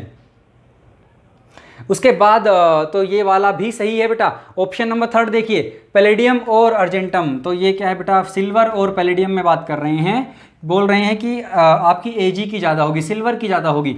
और किस बेसिस पे बोल रहे हैं ये जो इन्होंने जो बोला है वो इस बेसिस पे बोला है कि पैलेडियम से ज़्यादा Ag की होगी, क्योंकि पीरियड में इस तरफ आपका आ रहा है ये। लेकिन एक बात समझते हैं कि पैलेडियम का जो कॉन्फ़िगरेशन है बेटा वो D10 आता है, और यहाँ पे इसका जो है बेटा वो S1 आता है। तो अगर फुल्ली फिल्ड इलेक्ट्रॉन कॉन्फ़िगरेशन आ गया तो ऑब्वियसली उसी की ज़्यादा होगी। आप लिखिए पैलेडियम का, आप लिखेंगे क्रिप्टन आ जाएगा बेटा, और आपका क्या आ जाएगा वहाँ पे 4D आपका 10 आ जाएगा, क्योंकि ये कौन से में आता है पैलेडियम आपका निकल, पैलेडियम, प्लेटिनम, है ना। तो 4D10 आ जाएगा, यहाँ पे क्या आ जाएगा बेटा आपका 4D10 आएगा, और फिर आपका 5S1 भी रहेगा। तो अगर आपके S में इलेक्ट्रॉन हैं तो S1 है, ये फुल्ली फिल्ड है, ऑब्वियसली फुल्ली फिल्ड का बेटा ज़्यादा रहेगा। तो चाहे आप इधर जा रहे हो Z इफेक्टिव बढ़ना चाहिए था, लेकिन अगर आपका फुल्ली फिल्ड और हाफ फिल्ड मिल गया तो उसका आयनाइजेशन पोटेंशियल उसके जो पास वाले हैं उनसे ज़्यादा होता है। तो अगर यहाँ पे D10 है तो इसका ज़्यादा रहेगा। देखिए निकल जो होता है ऐसे आता है आपका, निकल फिर पैलेडियम आता है बेटा, फिर निकल पैलेडियम फिर प्लेटिनम आता है, इसका होता है 3D8 4S2। तो इसका आप सोचेंगे तो कहोगे सर 4D8 5S2 होना था, लेकिन क्या हो जाता है बेटा ये वाले भी इधर ही चले जाते हैं, इसका 4D10 मिलता है, ठीक है, तो उसका फिर 4D10 5S1 मिलता है। तो फुल्ली फिल्ड का ज़्यादा रहेगा, तो पैलेडियम का ज़्यादा रहेगा, तो ऑप्शन नंबर 3 गलत है। तो राइट आंसर कौन सा हो जाएगा, ऑप्शन नंबर 3। आगे चलते हैं बेटा, स्कैंडियम, मैग्नीज और जिंक, तो ये तो स्ट्रेट फॉरवर्ड है। तो स्कैंडियम से मैग्नीज, मैग्नीज से जिंक एक ही पीरियड में लेफ्ट टू राइट जा रहे हैं, और तो इसमें क्या हो जाएगा बेटा आपका स्कैंडियम, मैग्नीज, जिंक, तो इधर से इधर जा रहे हैं, बीच में गैप भी है, तो आपका Z इफेक्टिव बढ़ेगा, Z इफेक्टिव बढ़ेगा। ये तो वैसे भी फुल्ली फिल्ड आ गया, ये फिर आपका है ना हाफ फील्ड वाला हो गया, तो उस तरीके से भी आपका बढ़ ही रहा है, तो आयनाइजेशन एनर्जी इधर क्या है इंक्रीज करेगी। तो ये ऑर्डर सही दिया हुआ है। लास्ट देखते हैं बेटा क्वेश्चन नंबर 15 में थ्योरेटिकल क्वेश्चन है, पूछ रहे हैं विच of the following is contributed towards the extra stability of lyophobic colloids. तो लायोफिलिक नॉट फोबिक, है ना। तो लायोफिलिक कोलॉइड्स की जो एक्स्ट्रा स्टेबिलिटी है वो क्यों होती है? लायोफिलिक होते हैं जो आपके क्या है, सोलवेंट लविंग जो होते हैं ना। मान लीजिए अगर आप पानी में कर रहे हो तो क्या वो चाहते हैं, पानी को थोड़ा चाहते हैं। फोबिक में क्या होता है, फोबिक की जो स्टेबिलिटी होती है लायोफोबिक कोलॉइड्स की, वो केवल उन पे जो चार्ज होता है उनकी वजह से होती है। फिलिक की क्या है बेटा, वो जाने के बाद पानी से क्योंकि वो चाहते हैं वो इंट्रैक्शन वहाँ पे होगा तो हाइड्रेशन भी रिलीज होगी। तो हाइड्रेशन की वजह से क्या है, आपकी एक्स्ट्रा स्टेबिलिटी है किनके पास, लायोफिलिक के पास। लेकिन फोबिक के पास जो stability that is only because of the charge, not because of the interaction, जैसा वहाँ पे कुछ होता ही नहीं है, ठीक है। तो लायोफिलिक वाला जो है वो हाइड्रेशन की वजह से और एनर्जी रिलीज होगी तो एक्स्ट्रा स्टेबिलिटी उनको मिलेगी। तो हाइड्रेशन आ जाएगा बेटा ऑप्शन नंबर 1 में जो है आपका ये आंसर दिया हुआ है। आगे बढ़ते हैं बेटा क्वेश्चन नंबर 16 की तरफ। 16 में आपसे पूछा गया है, how long must a current of 50 ampere be passed through an electrolytic cell for refining copper to produce 3 mole of copper. 3 mole copper के प्रोड्यूस करने हैं, कॉपर की रिफाइनिंग हो रही है, 50 एम्पियर करंट पास करना है ताकि 3 मोल बन जाएं। तो क्वेश्चन नंबर 16, तो देखिए साफ सा सवाल है बेटा, कुछ नहीं करना है। इलेक्ट्रिक जो आपको इलेक्ट्रोलाइटिक रिफाइनिंग ऑफ कॉपर है, तो मेटलर्जी में आप पढ़ते हैं भाई आपके पास क्या है, जो इम्प्योर कॉपर है उसका आप क्या है बेटा वहाँ पे एनोड बनाते हो, प्योर का कैथोड बनाते हो, क्योंकि कॉपर का रिडक्शन कैथोड पे होगा। और सॉल्यूशन लेते हो मान लीजिए कॉपर सल्फेट का, तो आपका एनोड से जो ऑक्सीडेशन होगा कॉपर 2+ में जाएगा और 2+ रिड्यूस होकर आपका कैथोड पे जाके डिपॉजिट होता चला जाएगा। तो इस तरीके से आप कॉपर की रिफाइनिंग करते हो मेटलर्जी में। कुल मिला के बात यह है कि आपका जो कॉपर है +2 में वो 2 इलेक्ट्रॉन लेगा और कॉपर सॉलिड के फॉर्म में डिपॉजिट हो जाएगा एट कैथोड, क्योंकि रिडक्शन होता है बेटा कैथोड पे, चाहे कोई सी भी सेल हो, इलेक्ट्रोलाइटिक हो आपकी या फिर आपकी गैल्वेनिक सेल हो। तो ये बात हमारी हो गई। हमें चाहिए कितने बेटा इसके 3 मोल। एक बात समझना कि अगर आपके पास 2 इलेक्ट्रॉन हैं तो यहाँ पे एक आपको क्या है, एटम मिल रहा है, राइट।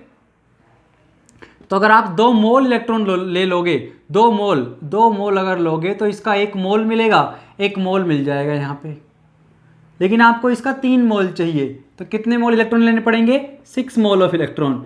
6 मोल ऑफ इलेक्ट्रॉन पे चार्ज कितना हो जाएगा बेटा, 6 फेराडे। तो चार्ज मेरा होना चाहिए 6 फेराडे। Faraday means 96500।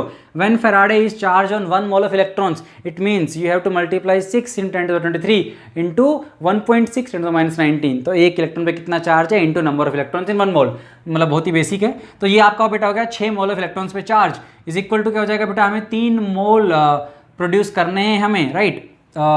सॉरी ये हो गया हमारा चार्ज, मतलब इतना चार्ज हमें चाहिए। चार्ज क्या हो जाएगा बेटा, current into time, IT 50 ampere, कितने टाइम के लिए। तो टाइम जो आएगा बेटा वहाँ पे सेकंड्स में आएगा, लेकिन आपको जो आंसर देना है वो आवर्स में देना है। तो टाइम पहले निकाल लेते हैं हम सेकंड्स में, that would be 6 × 96500 divided by 50। इसको 3600 से भी डिवाइड करना पड़ेगा, क्योंकि मुझे किस में चाहिए वैल्यू, आवर्स में चाहिए। इसको अगर आप सोल्व करोगे, कर लेते हैं चलिए। 2 0 से बेटा 2 0 गया, 5 से 10 टाइम्स गया, 5 से 5 1 जा, 5 9 जा, 5 3 जा, राइट। ओके, उसके बाद हम कर देते हैं 6 6 जा, और ये हो जाएगा बेटा 6 3 जा, 6 2 जा, तो 3.2 समथिंग आ रहा है, नीचे 10 भी है, 3.2 आवर्स। तो 3.2 आवर्स बेटा ऑप्शन नंबर 4 में आपको दे रखा है। आगे बढ़ते हैं बेटा क्वेश्चन नंबर 17 की तरफ। 17 में आपसे पूछा गया है क्वेश्चन इलेक्ट्रोकेमिस्ट्री से, और इसमें बोला गया है 0.5 normal solution of A salt is placed between 2 platinum electrodes. तो आसान क्वेश्चन है बेटा, क्वेश्चन नंबर 17 यहीं पे कर लेते हैं। देखिए क्या बोला गया है, आपके पास इस तरह से एक सेल है, जिसे मान लीजिए ये बेटा आपके इलेक्ट्रोड्स हो गए हैं, ठीक है, इस तरीके से हैं। इनके बीच की जो डिस्टेंस है वो दे रखी है 20 सेंटीमीटर। इसका जो एरिया है इलेक्ट्रोड्स का वो दे रखा है 4 सेंटीमीटर स्क्वायर। आपको रेजिस्टेंस दे रखा है बेटा कितना, 25 ओम। आपको नॉर्मलिटी दे रखी सॉल्यूशन की, दैट इज 0.5 नॉर्मल। निकालना क्या है बेटा, आपको इक्विवेलेंट कंडक्टिविटी आपको सॉल्यूशन की निकालनी है। इक्विवेलेंट कंडक्टेंस आपको या इक्विवेलेंट कंडक्टिविटी आपको निकालनी है, और वो बेटा आपकी क्या हो जाती है, वो आपकी हो जाएगी कैपा इंटू 1000 बाई नॉर्मेलिटी। और ये कब होगा, जब आपका सेंटीमीटर वगैरह की यूनिट्स में आपका आंसर आएगा यहाँ पे। तो इसकी जो यूनिट है बेटा वो यहाँ पे अगर आप 1000 से ऊपर मल्टीप्लाई कर रहे हो, विच मीन्स कि आपकी ये कैपा जो है वो भी आपकी क्या है बेटा, सीमन सेंटीमीटर इनवर्स में होनी चाहिए। और यहाँ पे जो आंसर आएगा वो भी आपका क्या है बेटा, इक्विवेलेंट इनवर्स सेंटीमीटर स्क्वायर। आपका ये वाला जो है इस वाली फॉर्म में जो है आपका आंसर यहाँ पे आएगा ओम इनवर्स।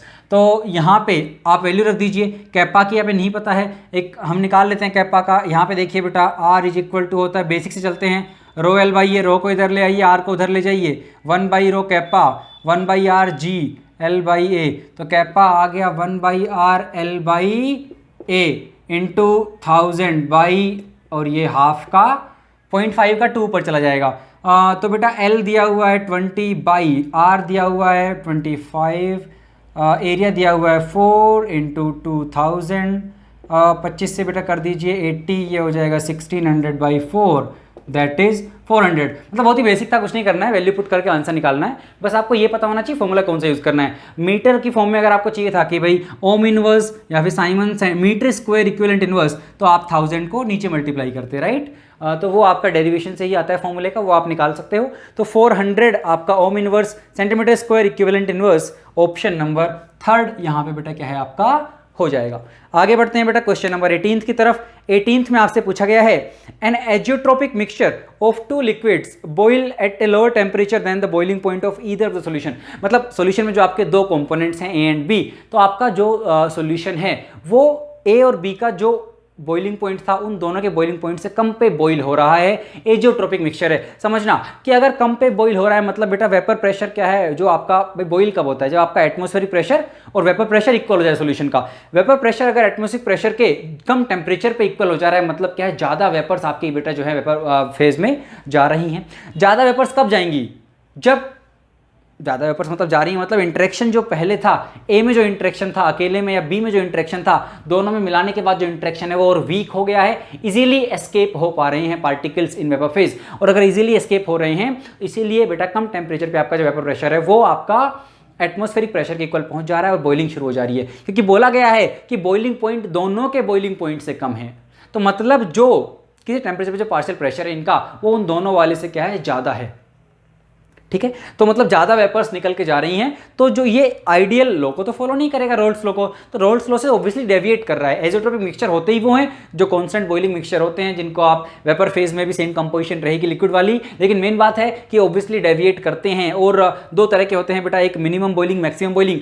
मिनिमम बॉइलिंग मतलब बहुत कम टेम्परेचर पर क्या बेटा बॉइल हो रहे हैं, तो मतलब ज़्यादा वेपर फेज में जो है वेपर जा रही हैं, मतलब इंटरेक्शन उनके बेकार हो गए हैं मिलाने के बाद, तो मतलब ज़्यादा डेविएट हो रहे हैं अगर मिनिमम बॉइलिंग है तो, और मैक्सिमम बॉइलिंग है तो कम डेविएट हो रहे हैं, मतलब आपका वेपर प्रेशर कम जा रहा है। डेविएट तो राउल्स लॉ से दोनों ही हो रहे हैं। तो अगर बोला गया है कि जो आपका सॉल्यूशन का बॉइलिंग पॉइंट है वो दोनों के बॉइलिंग पॉइंट से कम है, इसका मतलब ये है कि वेपर फेज में वेपर ज़्यादा जा रही हैं, ज़्यादा जा रही हैं मतलब रोल्स लॉ से पॉजिटिवली डेविएट कर रहा है ना, कि वेपर प्रेशर जो रोल्स लॉ से आना चाहिए था वेपर फेज में, उससे कहीं ज़्यादा जो है वहाँ पे वेपर प्रेशर आ रहा है, इसलिए वो बॉइल जल्दी हो जा रहा है। तो positive deviation from roles law, ये इस एजियोट्रोपिक मिक्सचर की खास बात रहेगी। और आई होप आप सबको पता है कि एजियोट्रोपिक मिक्सचर क्या होता है ना, कांस्टेंट बॉइलिंग भी बोलते हैं। आप एजियोट्रोपिक कंपोजिशन के बाद सेपरेट नहीं कर सकते हो आपके नॉर्मल जो मेथड्स हैं उनसे, क्योंकि वो बार बार वही कंपोजिशन आपको वेपर फेज में मिलेगी। आप कंडेंस कराइए फिर बॉइल कीजिए, सेम चलता रहेगा, same composition throughout the solution phase as well as the vapour phase, तो सेपरेट नहीं कर पाओगे। लेकिन positively deviate, that's why the boiling point is lesser than the either of them, option number 4। आगे चलते हैं बेटा क्वेश्चन नंबर 19th हमें सोल्व करना पड़ेगा, न्यूमेरिकल है। क्या बोला गया है, 0.04 मोलार सॉल्यूशन ऑफ Na2SO4। तो आपके पास सोडियम सल्फेट है, Na2SO4 का 0.04 मोलार सॉल्यूशन है। आइसोटोनिक मतलब ऑस्मोटिक प्रेशर बराबर है किसके साथ बेटा, 0.01 मोलार ग्लूकोज के सॉल्यूशन के साथ। तो हमें बताना है कि degree of dissociation of Na2SO4 क्या होगा। तो solution and it's colligative properties से बेसिक क्वेश्चन है, आसान क्वेश्चन है, क्वेश्चन नंबर 19। तो मैंने कहा कि अगर हमें पता लगाना है कि Na2SO4 अगर नहीं दिया गया है तो पूरा डिसोशिएट करा देते, लेकिन बोला है कि डिग्री ऑफ डिसोसिएशन निकालिए, तो पूरा डिसोशिएट नहीं कराएंगे। मान लिया कॉन्सेंट्रेशन C था, C माइनस C अल्फा देगा क्या, 2Na प्लस सल्फेट, तो मुझे यहाँ पे दे देगा बेटा 2C अल्फा C अल्फा। कितने मोल्स हो गए मेरे, I कैसे निकालेंगे, C minus C alpha plus 2C alpha plus C alpha divided by initially C से C गया, कितना आ गया बेटा 1 प्लस 2 अल्फा। तो I जो Na2SO4 का होगा इनटू क्या हो जाएगा बेटा, कॉन्सेंट्रेशन, क्योंकि पाई जो होता है वो होता है बेटा ICRT। तो पाई क्या यहाँ पे क्या हो जाएगा बेटा, कॉन्सेंट्रेशन दिया हुआ है इतना, ग्लूकोज तो डिसोशिएट नहीं होता है, कॉन्सेंट्रेशन दिया हुआ है इतना। इसको सोल्व कर दीजिए, 1 + 2 alpha into 4/1000 is equal to 1/100, ये आ गया 10/4, 5/2, इधर से अल्फ़ा की वैल्यू निकालेंगे वो आ जाएगा 3/4, दैट इज 75%। कितना डिसोशिएट हो रहा है बेटा, 75%, ऑप्शन नंबर 2। आसान क्वेश्चन था, फॉर्मूला बेस्ड था। चलिए आगे चलते हैं, क्वेश्चन नंबर 20 बहुत ही आसान है बेटा। केमिकल काइनेटिक्स से हमें एक ग्राफ बताना है, किस किस के बीच में, रिएक्शन प्रोग्रेस, कि रिएक्शन जब प्रोग्रेस करेगी उसके बीच में, और रिएक्शन की जो पोटेंशियल एनर्जी होगी उसके बीच में हमें एक ग्राफ ड्रॉ करना है। इन्फॉर्मेशन जो आपको दी गई है, इन्होंने ये बोल दिया है कि जो डेल्टा H है वो है 5 किलो जूल पर मोल। साइन क्या है बेटा, पॉजिटिव है, मतलब क्या है बेटा, एंडोथर्मिक है, रिएक्शन में हम एनर्जी सप्लाई कर रहे हैं। अगर एंडोथर्मिक है तो अगर आप जहाँ पे भी मान लेंगे रिएक्टेंट्स की एनर्जी, तो प्रोडक्ट्स की बेटा ऊपर होगी, क्योंकि ये जो डिफरेंस है यही तो डेल्टा H है, और देनी पड़ रही है। तो रिएक्टेंट्स की एनर्जी कम थी, प्रोडक्ट्स की तो और ज़्यादा है, इसलिए एनर्जी सप्लाई करनी पड़ रही है। तो फाइनली डेल्टा H पॉजिटिव है, इट मीन्स कि प्रोडक्ट वाला बेटा हाइयर उस पर रहेगा। और इन्होंने एक बात और बोली है कि जो आपका एक्टिवेशन एनर्जी है वो 10 है। देखिए भाई 5 ये है तो इसका डबल आना चाहिए, ये एक्टिवेशन एनर्जी है कि रिएक्टेंट्स और जो ट्रांजिशन स्टेट है उनके बीच का ये जो एनर्जी डिफरेंस है बेटा, ये क्या हो जाएगा, activation energy, and that is just double दी जो एंथैल्पी आपकी रिएक्शन की है उसका डबल है 10 किलो जूल पर मोल। तो इस तरह का कर्व आपको देखने को मिलना चाहिए, और ये आपको मिल रहा है बेटा ऑप्शन नंबर 2 में। आगे चलते हैं बेटा, क्वेश्चन नंबर 21 में आपको जो बोला गया है ये केमिकल काइनेटिक्स से है। एक रिएक्शन का हाफ लाइफ दे रखा है, रिएक्शन क्या है, NH4NO2, इसकी हीटिंग हो रही है N2 + 2H2O लिक्विड फेज में मिल रहा है। और हमें क्या बोल रहे हैं यहाँ से ये कि इसका जो T हाफ है वो कितना है बेटा, T हाफ जिसको हम ऐसे भी निकालते हैं 0.693/K is equal to 2.1 R।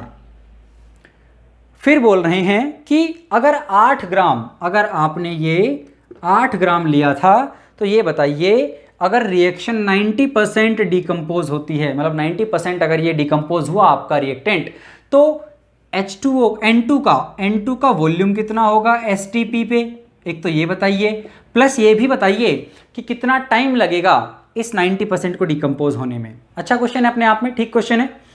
तो देखिए कैसे करेंगे, हमें एक बात पता है कि भाई अगर इन्होंने बोला है कि T हाफ जो है आपका फर्स्ट ऑर्डर बोल रखी है, तो हमने फॉर्मूला सीधा लगा दिया कि T half is equal to 0.693/K ln2/K। तो मैं फर्स्ट ऑर्डर का जो फॉर्मूला है आपका वो आपको याद होना चाहिए, नहीं है तो आप डिराइव भी कर सकते हो। मुझे याद है तो मैं सीधा लगाऊंगा यहाँ पे कि जो टाइम अगर आपको निकालना है तो वो हम कैसे निकाल सकते हैं, 2.303/K, K की वैल्यू क्या आएगी बेटा, 0.693/T half that is 2.1 into 2.3 मैंने बाहर निकाल लिया है, तो लोग इनिशियली जो भी x था लास्ट में कितना बचेगा 0.1x, क्योंकि 90% डिकम्पोज कराना है। x से x जाएगा, ये आ जाएगा 10, log 10 हो जाएगा 1। तो ये वैल्यू है बेटा मेरा टाइम की, इतने टाइम में, कितने टाइम में 2.303 इंटू 2.1 डिवाइडेड बाई 0.693, इतने टाइम में रिएक्शन 90% जो है जा चुकी होगी आगे, उतना डिकम्पोज कर चुका होगा। और इसको अगर मैं सोल्व करना चाहूँ तो पहले आप एक काम कीजिए, इसको मल्टीप्लाई कर लीजिए, ये हो जाएगा बेटा 63 और 21 3 63 6 और 21 42 48 और आपके पास 4.8, तो ये कुछ इस तरह का है। 4.8 डिवाइडेड बाई 0.69 को 0.7 लिख लीजिए, तो 7 से अगर आप करोगे तो ये कितना आएगा, रफली अगर हम देखें तो ये 7 के आसपास आ रहा है, 7 से हल्का सा कम। तो 7 से हल्का सा कम मतलब कितना हो जाएगा बेटा, 6.9 के समथिंग। तो 6.9 समथिंग क्या है आपके आवर्स में 90% आपका ये डिकम्पोज होके आगे जाएगा। अब एक बात समझना, आपको पूछा है कि एसटीपी पे कितने मोल्स होंगे, इसके N2 का कितना वॉल्यूम होगा, नॉट मोल्स, लेकिन आपको पता है एसटीपी पे 1 मोल 22.4 लीटर ऑक्यूपाई करता है। तो अब हम क्या करेंगे, 8 ग्राम है, पहले मोल्स पता करते हैं। इसका मोलिकुलर वेट आप निकालिए बेटा 80 आएगा, विच मीन्स कि ये तो 0.1 मोल्स हैं। इसके 1 मोल से 1 मोल बन रहा है, तो 0.1 से 0.1 बनना चाहिए था, लेकिन क्या 0.1 पूरा डिकम्पोज हुआ? हमने कहा जी नहीं, केवल 90% रिएक्शन आगे गई है। तो बेटा इंटू 9/10 भी होगा, क्योंकि जितने मोल्स यहां से जाएंगे उतने ही तो बनेंगे। भाई आपके पास 8 ग्राम है, लेकिन 8 ग्राम पूरा गया नहीं है डिकम्पोज होके, तो इतना बनेगा, और इंटू 22.4 कर दीजिए तो कितना आएगा। देखिए अगर 0.1 से मल्टीप्लाई करते तो आता बेटा 2.24, लेकिन उसको 0.9 से भी करना है, तो आपका 2.24 से कम आएगा, और ये वैल्यू आएगी 2.016 लीटर। तो आपका 6.9 आवर्स में जाएगी रिएक्शन, और कितना वॉल्यूम मिलेगा आपको N2 का फिर एसटीपी पे 2.016 लीटर, विच मीन्स कि आपके जो ऑप्शंस होंगे वो होंगे ऑप्शन नंबर 1 वाले। आगे चलते हैं बेटा, क्वेश्चन नंबर 22 में बोला गया है कि बॉडी सेंटर्ड क्यूबिक सेल है, क्रोमियम की एज लेंथ दे रखी है, डेंसिटी निकालनी है, एटॉमिक वेट दे रखा है। बेटा इतना बेसिक क्वेश्चन है, केवल फॉर्मूला लगाना है। डेंसिटी आपको पता है भाई, मास बाय वॉल्यूम, वॉल्यूम बेटा हो जाएगा ए क्यूब। ए का और आर का रिलेशन क्या हमें पता होना चाहिए यहाँ पे? जी नहीं। क्यों नहीं पता होना चाहिए? क्योंकि आपको आर ना दे के ए ही दे रखा है, तो एज लेंथ अगर दे रखी है तो मैं क्यों फालतू उसकी रेडियस निकालूं, जरूरत ही नहीं है मुझे उस चीज़ की। एक बात पता होनी चाहिए कि बीसीसी में इफेक्टिव नंबर ऑफ एटम्स कितने होते हैं बेटा? 2 होते हैं। तो अगर 2 एटम आपके इफेक्टिवली बीसीसी में होते हैं तो अब आप डेंसिटी निकाल सकते हो कि 2 एटम, भाई डेंसिटी क्या हो जाएगी 22, डेंसिटी हो जाएगी मास बाय वॉल्यूम। मास क्या हो जाएगा, 2 एटम आ रहे हैं, एक एटम का मास कितना हो जाएगा बेटा? m/Na, क्योंकि Na का मास m होता है, और वॉल्यूम हो जाएगा a क्यूब। वैल्यू रख दीजिए 2 × 52 divided by 6 × 10⁻23 a cube. a cube में आपको दे रखा है बेटा, इसकी जो एज लेंथ है a, that is 0.288 nanometre. Density जो पूछ रहा है वो पूछ रहा है ग्राम पर सेंटीमीटर क्यूब में, तो इसको सेंटीमीटर में बदल लेते हैं। 1 नैनोमीटर में 10⁻⁹ मीटर, 10⁻⁷ सेंटीमीटर, तो 0.288 इंटू 10⁻⁷ सेंटीमीटर, या मैं लिख सकता हूँ 288 इंटू 10⁻⁻10 सेंटीमीटर। तो मैंने कहा कि यहाँ पे एक क्यूब होगा तो 288 का भी क्यूब होगा बेटा, और 10⁻⁻10 का 10⁻30 हो जाएगा। 23 30 क्या है बेटा, 7 बचेगा, 7 ऊपर जाके पॉजिटिव का हो जाएगा, तो ये हो गया 104 इंटू 10⁻7 डिवाइडेड बाई 6 इंटू 288 का क्यूब। इस वैल्यू को आप सोल्व कीजिए, आपका आंसर आएगा ग्राम पर सेंटीमीटर क्यूब में ही। तो ऐसे क्वेश्चन में कुछ नहीं करना है, सबसे पहले क्या पता होना चाहिए कि आपको एज लेंथ दिया हुआ है या रेडियस दिया हुआ है। एज लेंथ दिया हुआ है तो ए क्यूब यूज कर देंगे। यूनिट देख लेना एक बार कि ग्राम पर सेंटीमीटर क्यूब में पूछा है, एच दी हुई है भाई नैनोमीटर में। उसके बाद आप कितने नंबर ऑफ एटम्स वहां पे आएंगे जो हम जेड की जगह पे रखेंगे, बीसीसी है तो बेटा एक हो गया बॉडी के सेंटर पे, और आपके 8 कॉर्नर्स में 1/8 कॉन्ट्रीब्यूशन, वहां से भी एक मिलेगा, टोटल 2 हो जाएंगे। आप इसको आप सोल्व करेंगे तो आपका आंसर जो आएगा बेटा वो आएगा 7.23। ठीक है, ऑप्शन नंबर 4। आगे चलते हैं बेटा, क्वेश्चन नंबर 23 गैसियस से है, रियल गैस वाले पोर्शन से, लेकिन अच्छी बात यह है कि इसमें केवल यूनिट्स वगैरह ही पूछ रखी हैं, तो कोई बहुत टफ क्वेश्चन नहीं है, बहुत ही आसान क्वेश्चन है, बेसिक क्वेश्चन है। बोल रहे हैं कि अगर आप ऑप्शन नंबर 1 हमें बताना है कि करेक्ट कौन सा है। बोल रहे हैं कि अगर आप लिक्वेशन कर रहे हो, मतलब गैस को लिक्विफाई करके लिक्विड बना रहे हैं, तो CH4 में CH4 का लिक्वेशन आसान है एज कंपेयर टू अमोनिया। भाई अगर आप देखो CH4 बेटा नॉन पोलर है, अमोनिया में आप देखो एक लोन पेयर है वहां पे, और डाइपोल डाइपोल इंटरेक्शंस होंगे। तो अगर ए की वैल्यू किसके लिए ज़्यादा होगी, जिसका ए ज़्यादा उसका लिक्वेशन आसान होगा, क्योंकि वहाँ पे क्या है अट्रैक्टिव फोर्सेस होंगे और गैस आसानी से लिक्विफाई हो जाएगी। तो अगर ए में डाइपोल डाइपोल इंटरेक्शन है तो उसके इंटरेक्शन अच्छे होंगे ना as compared to non polar. तो किसको लिक्विफाई करना आसान है बेटा, अमोनिया को, ना कि मीथेन को। तो ये वाला ऑप्शन तो गलत है। ऑप्शन नंबर 2 बोल रहे हैं जो वंडरवल कांस्टेंट ए आता है रिएक्शन में, P + N² V - NB वाली जो रिएक्शन है उसमें जो ए आता है, that A represents the force of attraction between the molecules. बिल्कुल सही बात है, वो ए क्या बताता है कि आपके मॉलिक्यूल्स के बीच में जो फोर्स ऑफ अट्रैक्शन है उसको वो वहाँ पे बताता है। ऑप्शन नंबर 3 बोल रहे हैं बी की जो यूनिट है वो है L/m। तो ए अगर अट्रैक्शन को बता रहा है तो ऑप्शन नंबर 2 सही हो गया, और ऑप्शन नंबर 2 ही हमारा राइट आंसर होगा। आगे चलते हैं, बी की यूनिट L/m है भाई, नहीं, बी आता है V - NB में, तो जो V की यूनिट है वही NB की यूनिट होगी, N तो मोल है, तो V की यूनिट वॉल्यूम क्या है बेटा, है ना। तो बी को यहाँ से निकाल लीजिए, बी एक तरीके से यूनिट निकालना चाहें तो क्या लिख सकते हैं, V/N, लीटर पर मोल। लीटर पर मोल होगा बेटा, लीटर स्क्वायर पर मोल नहीं होगा। ऑप्शन नंबर 4 में बोल रहे हैं ए की जो यूनिट है, देखिए ए की यूनिट क्या होगी, प्रेशर को लिख दीजिए आप, प्रेशर प्लस आप जोड़ते हो तभी जोड़ सकते हो जो चीज़ों को जब उनकी यूनिट सेम हो। P + AN² / V² करते हैं, तो यहाँ से ए क्या जाएगा बेटा, PV² / N², केवल यूनिट के लिए बता रहा हूँ। तो प्रेशर की बेटा हो गई एटमॉस्फेयर, लीटर स्क्वायर और मोल -2 ये होगी, लेकिन आपको दे रखी है लीटर एटमॉस्फेयर, लीटर एटमॉस्फेयर नहीं होगी, वो तो पीवी की यूनिट है ना। तो वो तो एक तरह से वर्क वाला आ गया अपना, तो ये तो गलत है। तो वंडरबल कांस्टेंट की यूनिट भी गलत है, ऑप्शन नंबर 4 भी गलत है। तो जो सही था बेटा कि ए जो है वो अट्रैक्शन को रिप्रेजेंट करता है, ऑप्शन नंबर ए हमारा, सॉरी ऑप्शन नंबर 2 जो है वो सही था। आगे चलते हैं क्वेश्चन नंबर 24 में आपसे पूछ रहा है कि 6 × 10⁻³ मोल्स, ये बेटा हमारा है इक्विवेलेंट कॉन्सेप्ट जो है कि किसके कितने इक्विवेलेंट रिएक्ट करेंगे किसके कितनों के साथ, उस पर बेस्ड क्वेश्चन है, आसान क्वेश्चन है। तो आपको बोल रखा है KMnO4 एसिडिक मीडियम में है बेटा, Mn+2 में जा रहा है, तो KMnO4 में बेटा +7 में है, +7 से गया +2, 5 का चेंज आया, राइट। और इसके मोल्स दे रखे हैं। फिर बोला है कि ये रिएक्ट जिसके साथ कर रहा है कि खुद रिड्यूस हुआ, किसी को ऑक्सीडाइज किया होगा, ऑक्सीडाइज करके ये +5 में भेज रहा है किसी +N से, वो N की वैल्यू फाइंड करनी है हमें, ठीक है। क्वेश्चन नंबर 24 तो बोल रहा है कि KMnO4 था प्लस X था जो N+ में था, यहाँ से X चला गया है XO5- में और KMnO4 चला गया +2 में। इसमें रिड्यूस हुआ बेटा, चेंज आया 5 का, इसमें कितने का चेंज आया बेटा, देखिए ये रिड्यूस हुआ तो ये ऑक्सीडाइज हुआ होगा, मतलब N की वैल्यू 5 से तो कम होगी, तो इसमें लिख देते हैं कितने का चेंज आया, 5 - N का।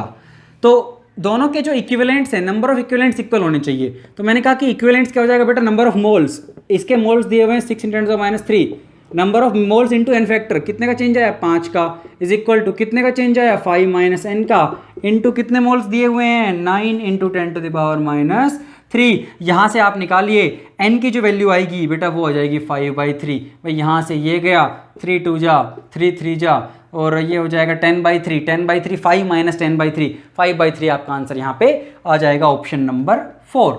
आसान था बेटा। आगे चलते हैं क्वेश्चन नंबर 25। फिजिकल काफ़ी आसान थी आपकी, है ना। इनऑर्गेनिक में थोड़ा सा इस बार थोड़ा टफ था, हल्का सा, लेकिन फिजिकल काफ़ी आसान है। आगे चलते हैं क्वेश्चन नंबर 25 में क्या पूछ रहे हैं कि एंथैल्पी ऑफ न्यूट्रलाइजेशन जो है स्ट्रॉन्ग एसिड और स्ट्रॉन्ग बेस की रिएक्शन करवा रखी है NaOH + HCl कि उसकी बोल रहे हैं जो एंथैल्पी ऑफ न्यूट्रलाइजेशन है that is equal to -57.1 kilojoule per mole. तो ये बता दीजिए कि अगर आप दोनों के 1/4 मोल लेते हो किस किस के, NaOH के भी और HCl के भी, तो कितनी वहाँ पे हीट रिलीज होगी।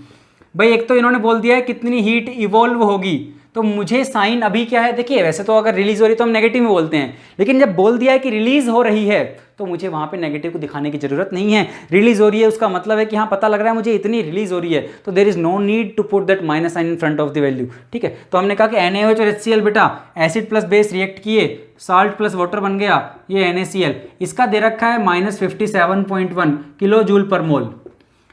पर मोल, एक मोल रिएक्ट करेगा, दोनों का एक मोल बनेगा तब इतना है। बोल दिया 0.25 मोल, तो 1/4 रिएक्ट करेगा तो इसका 1/4 ही मिलेगा ना। तो 1/4 मतलब -57.1, क्योंकि बेटा ये क्या है, डिपेंड करती है कितनी अमाउंट लिया है एंथैल्पी उस पर। तो इसको आप सोल्व करेंगे बेटा कितना जाएगा, यहाँ पे आपका जाएगा 14.3, ऑप्शन नंबर 3। तो ये तो बहुत ही बेसिक क्वेश्चन था। आगे चलते हैं क्वेश्चन नंबर 26 में आपसे बोला गया है एक रिएक्शन है बेटा आपके पास। रिएक्शन क्या है, 2 क्लोरीन के एटम मिलकर Cl2 गैस बना रहे हैं। हमें बताना है कि इस रिएक्शन के लिए एंट्रोपी और एंथैल्पी का चेंज कैसा होगा, पॉजिटिव होगा नेगेटिव होगा, केवल साइन बताना है।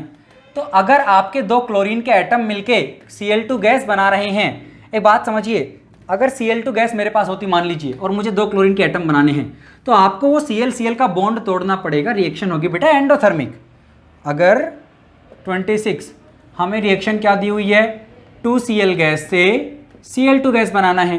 हम क्या बोलते हैं, इसका उल्टा ले लीजिए आप कि अगर Cl2 गैस है, वहाँ से आप 2 Cl के जो है एटम अगर बना रहे हो, तो बेटा क्या हो जाएगा आपके पास, एंडोथर्मिक रिएक्शन होगी, बॉन्ड तोड़ना पड़ेगा। तो उल्टी क्या हो जाएगी बेटा, इसका उल्टा जस्ट रिवर्स नेगेटिव हो जाएगा।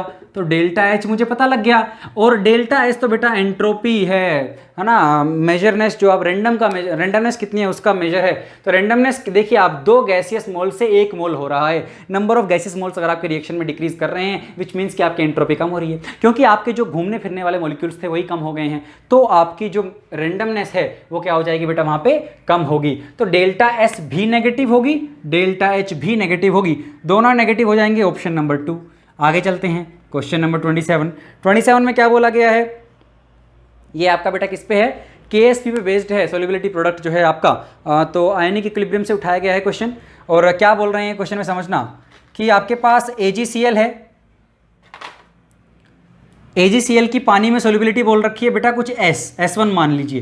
तो हमने कहा AgCl अगर पानी में है तो बेटा ये जाएगा Ag+ और Cl-, सोल्युबिलिटी हो गई इसकी S और S। हमें एक बात पता है कि यहाँ से जो KSP निकलेगा दैट वुड बी S का स्क्वायर या S1 का स्क्वायर, ठीक। फिर बोल रहे हैं AgCl की सोल्युबिलिटी किस में, CaCl2 में, कितने मोल, CaCl2 0.01। तो यहाँ पे AgCl किस तरीके से डिसोशिएट होगा, यहाँ पे बेटा ये होगा Ag+ + Cl-, सोल्युबिलिटी मान लो मैंने यहाँ पे अब क्या है कुछ S2 हो जाएगी। हमें नहीं पता ये S2 क्यों होगी, मतलब कितनी होगी, लेकिन क्यों होगी ये पता है। क्यों होगी, क्योंकि यहाँ से ऑलरेडी बेटा Cl- आ रहे हैं, ये पूरा डिसोशिएट होगा। एक CaCl2 से मुझे 2 Cl- मिलेंगे, तो 0.01 से 0.02 मिलेंगे, और इन दोनों का जो प्रोडक्ट होगा बेटा वो अगेन KSP के इक्वल होगा। KSP तो फिक्स रहेगी क्योंकि वो तो टेम्परेचर डिपेंडेंट है, वो चेंज नहीं होगी, लेकिन सोल्युबिलिटी बेटा अब चेंज हो जाएगी क्योंकि यहाँ से कुछ कंट्रीब्यूशन, तो कॉमन आयन इफेक्ट लगेगा, और Cl- की वजह से रिएक्शन क्या है, थोड़ी बैकवर्ड जाएगी, सोल्युबिलिटी थोड़ी कम हो जाएगी। अच्छा, मतलब क्योंकि भाई अगर यहाँ देखिए इस प्रोडक्ट को इक्वल तो उसी चीज़ के होना है, अब अगर कुछ ऐड कर देंगे तो ऑब्वियसली इसको थोड़ा कम होना पड़ेगा। तो रिएक्शन आप कह सकते हो कि वैसे भी Cl- बढ़ रहा है तो रिएक्शन पीछे जाएगी, सोल्युबिलिटी क्या हो जाएगी, कम हो जाएगी, ऐसे भी देख सकते हैं। तो अगर सोल्युबिलिटी कम होगी मतलब ये जितना ऐड होगा सोल्युबिलिटी उतनी कम होती चली जाएगी। फिर बोल रहे हैं यही सोल्युबिलिटी आप बता दीजिए 0.01 NaCl में, NaCl में तो एक ही Cl- मिलेगा, तो इसमें अगर आप देखेंगे AgCl को तो मैंने कहा यहाँ पे Ag+ + Cl- मान लीजिए कुछ S3 हो जाएगी, और S3 + 0.01, और होना तो इसको भी KSP के ही इक्वल है। और लास्ट में बोल रहे हैं AgNO3, और AgNO3 में कितना है 0.05 मोलार। मैंने कहा AgNO3, अब AgCl अगर इसकी प्रेजेंस में डिसोशिएट होगा तो बेटा AgCl + Cl-, सोल्युबिलिटी कुछ S4। इस बार कौन सा आयन कॉमन है, Ag+, क्या मिलेगा बेटा 0.05 प्लस इंटू S4, होना तो इसको भी KSP के इक्वल है।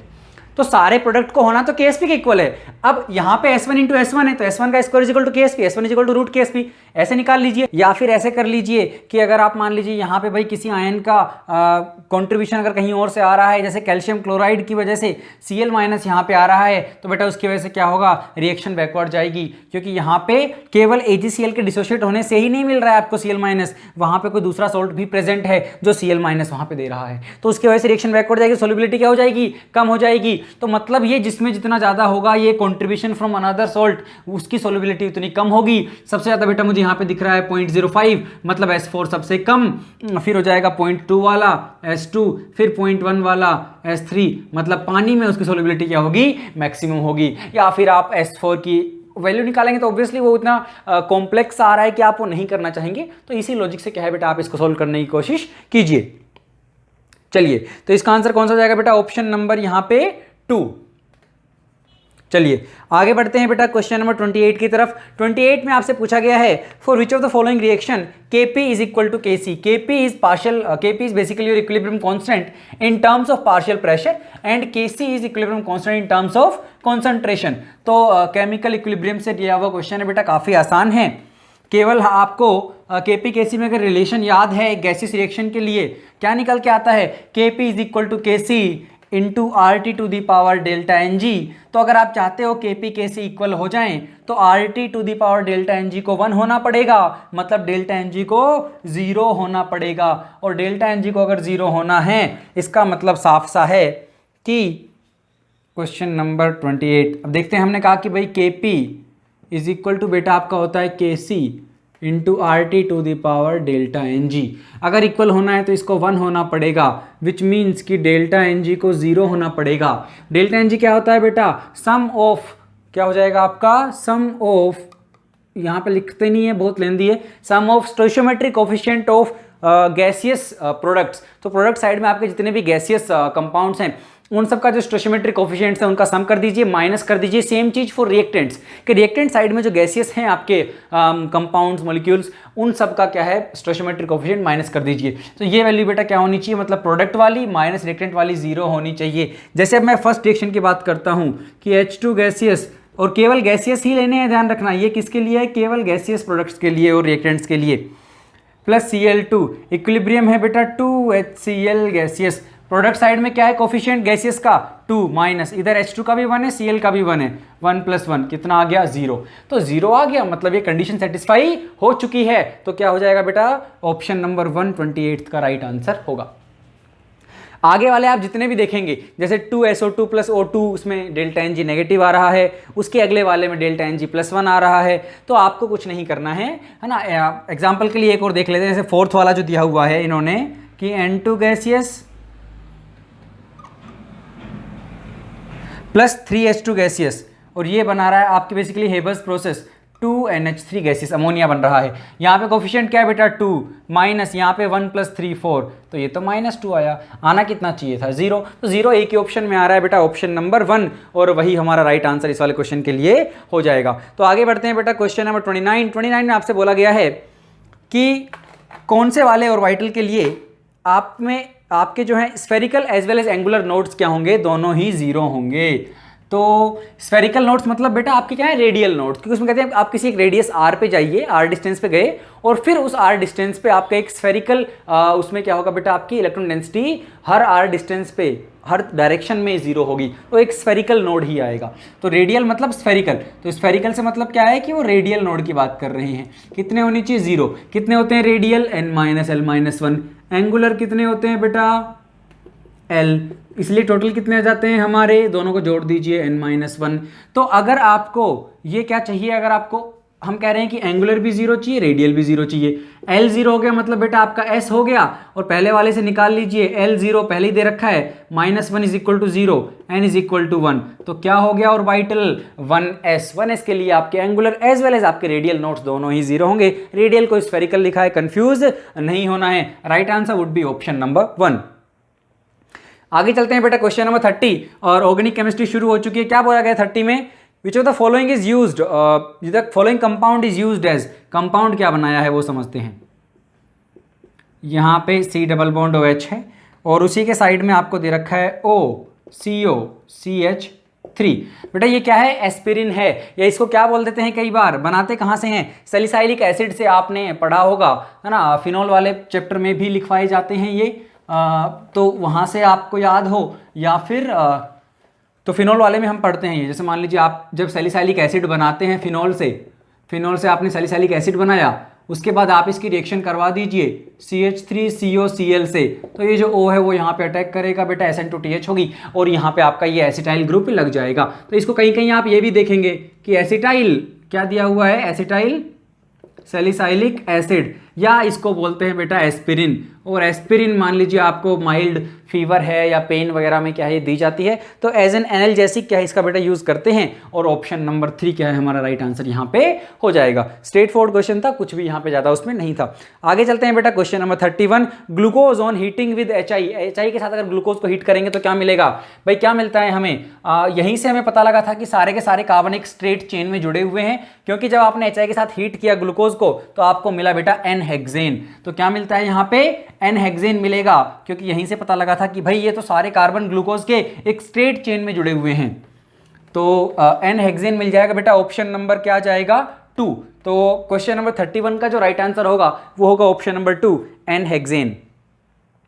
आगे चलते हैं बेटा, क्वेश्चन नंबर 32 में क्या है देखिए, आपको पहले दिया गया है एसिटाइलिन के साथ क्या करवाया है, रेड हॉट आयरन ट्यूब। बेटा बहुत बेसिक है, सीक्वेंशियल है, तो आपके पास एसिटाइलिन है इसके साथ आपने क्या करवाया, रेड हॉट आयरन ट्यूब, तो वहां से क्या बन जाएगा, वहां से हमारे पास बेंजीन बन जाएगा। उसके बाद क्या करवा रखा है, नाइट्रेशन करवा रखा है, HNO3 और H2SO4। बेंजीन पे आप नाइट्रेशन करवाएंगे तो क्या हो जाएगा, आपका NO2 लग जाएगा। उसके बाद क्या करवा रखा है, SnHCl, तो metal in presence of acid, बेटा क्या होगा, यहाँ से आपका रिडक्शन हो जाएगा, हाइड्रोजन गैस रिलीज होगी, तो वो हाइड्रोजन गैस रिड्यूस कर देगी, तो ये एनिलीन बन जाएगा। फिर बोला गया है कि इस एनिलीन के साथ आगे और रिएक्शन है, तो ये हो गया C, ये हो गया B, ये हो गया A।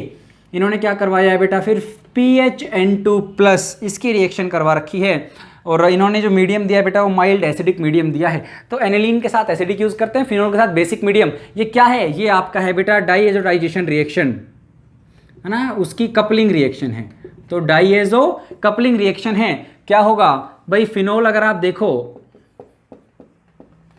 ये है आपके पास, और आपके पास N डबल बॉन्ड N, इस तरीके से प्लस बना लीजिए आप, ठीक है। और ये आपको इधर क्या बेटा अटैक कर देगा, तो इसके पैरा पोजीशन पे क्या है, ये जाके जुड़ जाएगा, पैरा पे जुड़ेगा तो क्या बनेगा, यहाँ पे OH है, यहाँ पे N डबल बॉन्ड N के साथ PH है। इस तरह का आएगा, आपको कलर्स भी याद करने पड़ते हैं। अच्छा फिनोल नहीं है बेटा, एनिलीन है।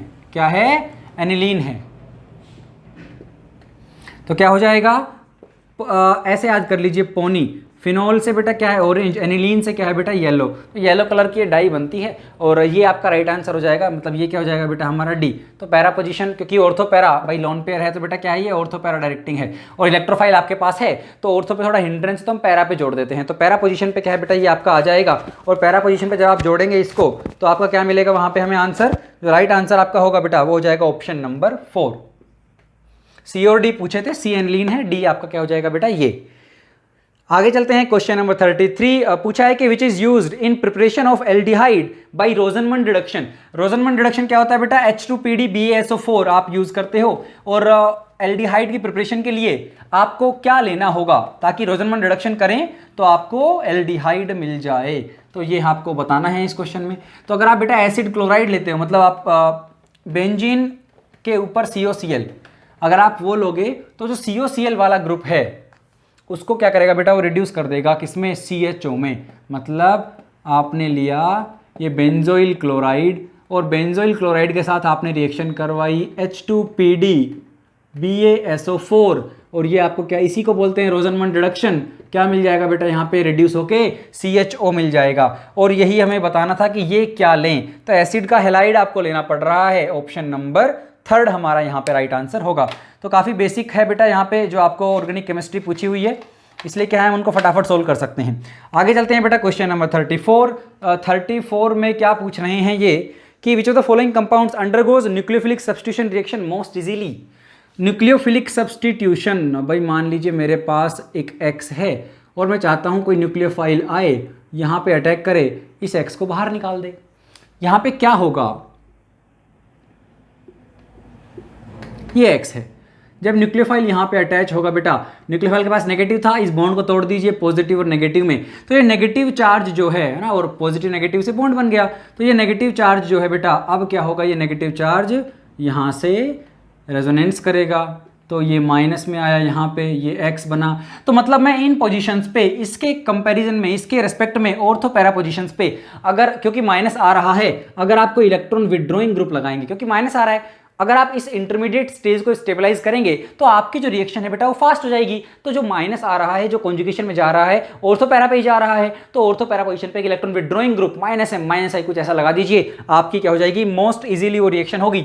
और आप देख सकते हैं बेटा कि आपको इस तरह से सब दिया हुआ है, एक में नाइट्रो दिया हुआ है, तो नाइट्रो का माइनस है मैक्सिमम है, तो वही हमारा राइट आंसर होगा ऑप्शन नंबर 2। बाकी आप देखेंगे तो यहाँ पे क्या है, एक जगह पे कुछ भी नहीं लगा रखा है, एक ऑप्शन में CH3 है, एक में OCH3 है, OCH3 तो प्लस M शो करेगा, माइनस I भी करेगा, लेकिन plus M is greater then minus I, तो ये तो गलत बात है, ये तो इलेक्ट्रॉन डेंसिटी को और बढ़ाएगा, मुझे उस माइनस को खींचना है, तो मुझे इलेक्ट्रॉन विड्रॉइंग ग्रुप चाहिए, ये हाइपर कॉन्जुगेशन शो करेगा, ये भी गलत है, तो option number 2। Question number 35, the bromination reaction of benzene ring, तो बेंजीन रिंग का अगर आप ब्रोमिनेशन करवा रहे हो तो बोल रहे हैं कि एक आपको लुईस एसिड चाहिए होता है AlBr3, लेकिन अगर आप वही चीज फिनोल के साथ करवाओगे तो you do not require AlBr3, ऐसा क्यों है? क्योंकि भैया फिनोल जो है आप क्या करवा रहे हो बेटा, वहां पे इलेक्ट्रोफिलिक सब्स्टिट्यूशन, आप Br+ को ला रहे हो, H+ को बाहर निकाल रहे हो और उस बेंजीन रिंग पे सब्स्टिट्यूशन हो रहा है। तो अगर आप इलेक्ट्रोफिलिक सब्स्टिट्यूशन करवाओगे बेंजीन रिंग पे, तो रिंग क्या होनी चाहिए भाई, रिंग पे क्या अटैच हो रहा है बेटा, रिंग पे आके आपके इलेक्ट्रोफाइल अटैच हो रहे हैं। तो रिंग पे क्या है, रिंग जो है थोड़ी एक्टिवेटेड होनी चाहिए। अब अगर आपकी रिंग एक्टिवेटेड है, जैसे फिनोल के केस में बेंजीन रिंग क्या है, फिनोल के +M की वजह से बेटा वो एक्टिवेटेड है, तो एक्टिवेटेड रिंग है तो वो सपोर्ट करती है उसका। क्यों सपोर्ट करती है, हम एक बार वो देख लेते हैं। जैसे तो हम बात कर रहे हैं बेटा क्वेश्चन नंबर 35। जैसे मैंने कहा कि ये मान लीजिए बेंजीन रिंग है और एक इलेक्ट्रोफाइल आता है E+, तो रिंग से इस तरीके से क्या है, रिंग ने अटैक किया उस इलेक्ट्रोफाइल पे, तो आपका ये हो गया बेटा, मान लीजिए इलेक्ट्रोफाइल यहाँ पे लग गया तो प्लस चार्ज यहाँ पे आ जाएगा, ठीक है। अब प्लस यहाँ पे आएगा, इस प्लस को अगर कोई स्टेबलाइज कर दे तो अच्छी बात है। मान लीजिए मैं यहीं पे लगा देता हूँ कुछ OH ग्रुप, क्योंकि वो +M है ना। तो अगर इलेक्ट्रोफाइल जहाँ लगना है, मतलब उसकी ऑर्थो पोजीशन पे, पैरा पोजीशन पे अगर आपका हुआ ये डोनेटिंग ग्रुप, तो आपका वो क्या है बेटा, स्टेबलाइज होगा और रिएक्शन और जल्दी होगी। तो इसीलिए इसमें आपको AlBr3 की जरूरत नहीं पड़ती है। क्योंकि AlBr3 की जरूरत क्यों पड़ रही थी, कि मेरा जो Br2 था वो इस Al के वेकेंट ऑर्बिटल में इस तरीके से क्या है बेटा, अपने इलेक्ट्रॉन्स देगा, जिसकी वजह से यहाँ पे पोलैरिटी आएगी, Br+ बनेगा और तब वो बेंजीन रिंग उस पर अटैक कर रही थी। लेकिन फिनोल के केस में वो रिंग ऑलरेडी उतनी एक्टिवेटेड है कि वो अटैक कर देगी, तो उसके लिए यहाँ पे Δ+ ना भी हो तभी भी क्या है, वो अटैक कर देगी वहां पे और Br- निकल जाएगा। तो फिनोल में क्योंकि एक्टिवेटेड रिंग है तो OH ग्रुप, ऑप्शन नंबर 2 पढ़िए अब आप, the OH group is highly activating, thus facilitate the facilitate on ease electrophilic substitution reaction. मतलब जो इलेक्ट्रोफिलिक सब्स्टिट्यूशन रिएक्शन हो रही है उस पे OH ग्रुप के जो डोनेटिंग नेचर है इसका, उसकी वजह से क्या है, रिंग इतनी एक्टिवेटेड हो गई कि वो खुद ही अटैक मार देगी अगर AlBr3 आप यूज ना भी करें तो। इसलिए ऑप्शन नंबर 2 यहाँ पे सबसे करेक्ट एक्सप्लेनेशन बेटा आपका होगा। आगे बढ़ते हैं क्वेश्चन नंबर 36 में बोला गया है कि विच of the following product can not be formed by hydrogenation method. Hydrogenation method क्या है भाई, आपके पास बेटा कोई अल्कीन है, उस अल्कीन में आपने H2 किसी कैटलिस्ट की प्रेजेंस में डाला और वो क्या बन गया, अल्केन बन गया। तो किस किस को नहीं बना सकते, एक है N-ब्यूटेन तो बन जाएगा, ऐसा कुछ ले लीजिए, ऐसा ले लीजिए, ऐसा ले लीजिए, यहाँ पे जब आप H2PT मिलाएंगे तो डबल बॉन्ड गायब हो जाएगा, N-ब्यूटेन बन जाएगा। नियोपेंटेन क्या है, ये है नियोपेंटेन। इसको बनाने के लिए भाई, इसको बनाने के लिए मैं कैसे बनाऊं, आप ऐसे तो कर नहीं सकते, 5 बॉन्ड बन जाएंगे, तो ये नहीं बन सकता इस मेथड से। उसके बाद मीथेन में तो बेटा एक ही कार्बन है, आप डबल बॉन्ड कहाँ पे बनाएंगे, तो ये भी नहीं बन सकता।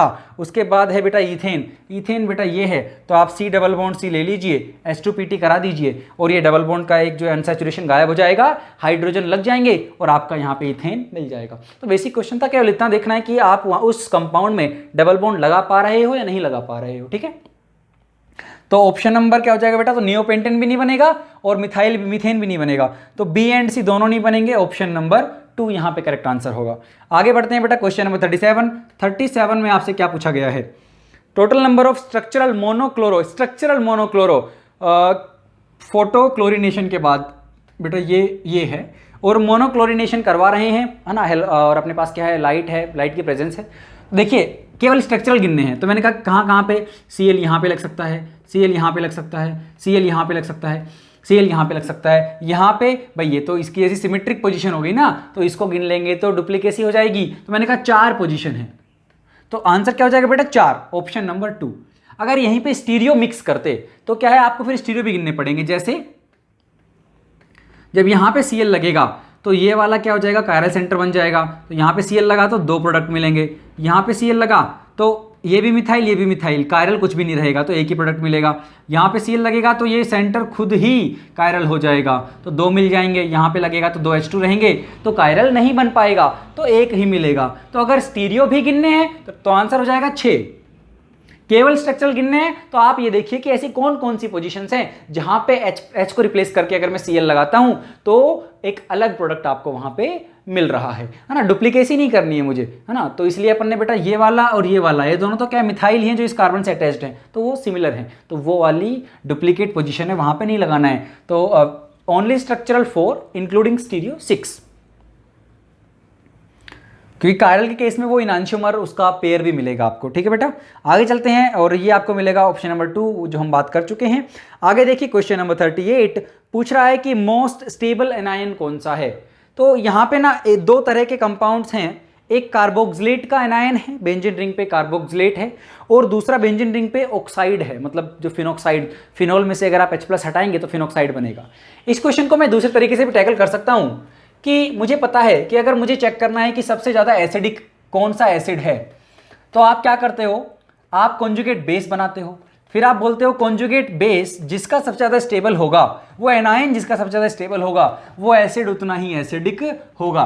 तो या तो आप ऐसे कर लीजिए इस क्वेश्चन को कि कौन सा एनायन स्टेबल है, या आप ऐसे कर लीजिए कि कौन सा सबसे ज़्यादा एसिडिक होगा, अगर आप उस एनायन में क्या लगा देंगे, H+ जोड़ देंगे, तो दोनों से सेम ही आंसर आएगा।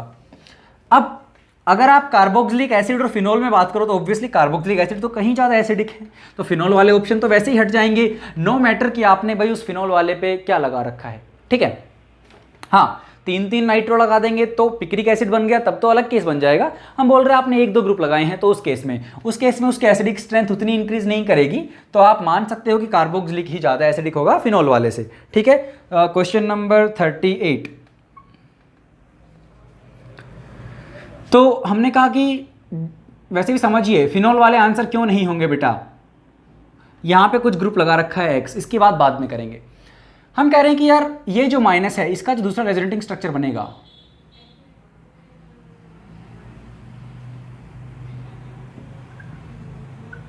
इस माइनस को इधर ले जाइए, कॉन्जुगेट करा दीजिए। ठीक है, मतलब कॉन्जुगेशन कराएंगे तो यहां पे जाएगा तो इस पे भी माइनस जा सकता है। ये दोनों इक्विवेलेंट स्ट्रक्चर हैं, ये बात बहुत बार आती है कि इक्विवेलेंट रेजोनेटिंग स्ट्रक्चर हैं वो कहीं ज्यादा बेटर हैं। फिनोल में आप कहोगे सर वो फिनॉक्साइड जो है इस पे ये इधर गया, यहाँ पे माइनस आएगा, फिर यहाँ पे माइनस आएगा, फिर यहाँ पे माइनस आएगा, टोटल 5 रेजोनेटिंग स्ट्रक्चर बनेंगे। लेकिन वो 5 में आप ये देखिए माइनस चार्ज कहाँ जा रहा है बेटा, कार्बन पे जा रहा है। कार्बन पे जा रहा है तो वो उतना अच्छा नहीं है, बजाय अगर मान लीजिए ऑक्सीजन पे ही जा रहा है तो वो इक्विवेलेंट रेजोनेटिंग स्ट्रक्चर हैं, इस वजह से ये वाले ज़्यादा स्टेबल होंगे। तो कार्बोक्सिलिक इसीलिए ज़्यादा एसिडिक होता है बेटा फिनोल वाले से, तो फिनोल वाले तो आंसर नहीं होंगे जिसमें फिनॉक्साइड बना रखा है, ये वाले आंसर नहीं होंगे, मोस्ट स्टेबल में यही वाले होंगे। इसमें भी अब क्योंकि ये एनायन है, अगर आप कुछ ऐसा लगा देते हैं इस पोजीशन पे जब -m हो, -i हो, -i तो कहीं भी लगा दीजिए, सब जगह से अच्छा है, -i तो डिस्टेंस पे डिपेंड करता है, ऑर्थो पैरा पे डिपेंड नहीं करता है। तो अगर आप -m जैसा कोई ग्रुप लगाते हैं यहाँ पे तो वो इलेक्ट्रॉन डेंसिटी को और खींचेगा बेंजीन रिंग से, जिसकी वजह से ये इलेक्ट्रॉन डेंसिटी क्या है बेटा और कम होगी, तो एनायन की स्टेबिलिटी बढ़ेगी। चार्ज जितना डिस्ट्रीब्यूट होगा, जितना फैलेगा, उतनी स्टेबिलिटी बढ़ेगी। तो मैंने कहा कि ऐसा ग्रुप, एक ऑप्शन में आपको ऑप्शन नंबर 1 में लगा रखा है मिथॉक्सी पैरा पोजीशन पे, ऑप्शन नंबर 2 में लगा रखा है मिथाइल। भाई मिथॉक्सी तो +m शो करेगा, ये भी बेकार है, ये भी बेकार है, लेकिन कम बेकार कौन सा है, कम बेकार तो मिथाइल है।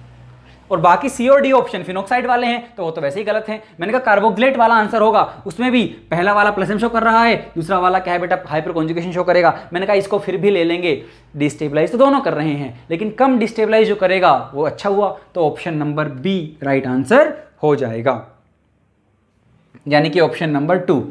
Moving on to the next question, question number 39 में बेटा हमें बताने हैं कि नंबर ऑफ एरोमेटिक स्पीशीज कौन कौन सी एरोमेटिक हैं। सबसे पहला वाला जो आपको दिया है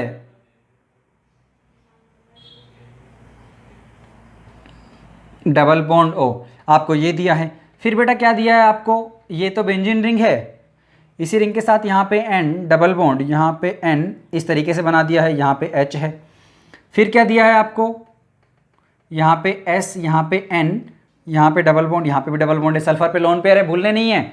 उसके बाद क्या दिया है, यहाँ पे ऑक्सीजन है और यहाँ पे इस तरीके से हैं। उसके बाद क्या दिया है, यहाँ पे इस तरीके से हैं, ये भी बेंजीन रिंग है, यहाँ पे OH है, यहाँ पे भी OH है। और एक और दिया है बेटा आपको,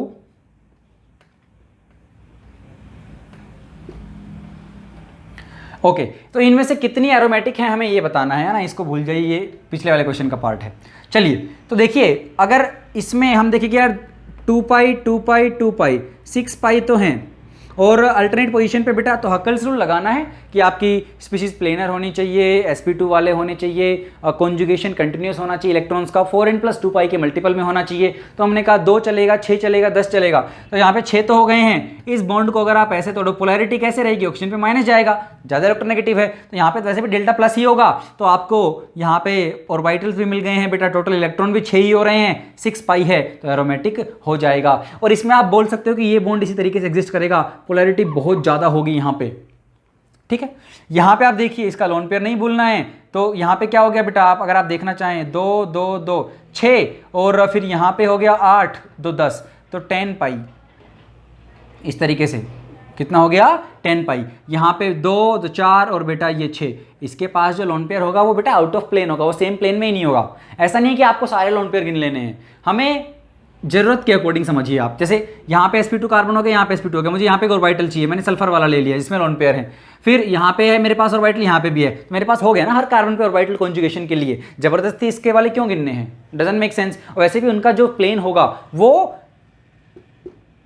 इसी स्ट्रक्चर के प्लेन में होगा, वो परपेंडिकुलर नहीं होंगे। ये सारे ऑर्बिटल परपेंडिकुलर है जिनमें कॉन्जुगेशन होगा इलेक्ट्रॉन्स का।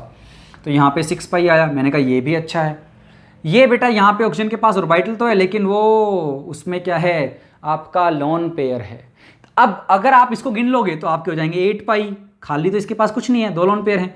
8 पाई हो गया तो बेटा एंटी एरोमेटिक हो जाएगा। लेकिन जब मोलिक्यूल इस तरह का बने, जैसे अगर हम बात करें इसकी साइक्लोओक्टाटेट्राइन, ठीक है, साइक्लोओक्टाटेट्राइन जो है बेटा, इसमें 4 ईन है, साइक्लोओक्टा है, 8 कार्बन है, साइक्लिक है। ये अगर आप गिनोगे तो आप कहोगे सर इसमें तो 8 पाई है, तो ये तो क्या है, एंटी एरोमेटिक होना चाहिए क्योंकि 4n का मल्टीपल है। लेकिन ये इस तरह से एग्जिस्ट ही नहीं करता है, ये भाई एग्जिस्ट करते हैं इस तरीके से।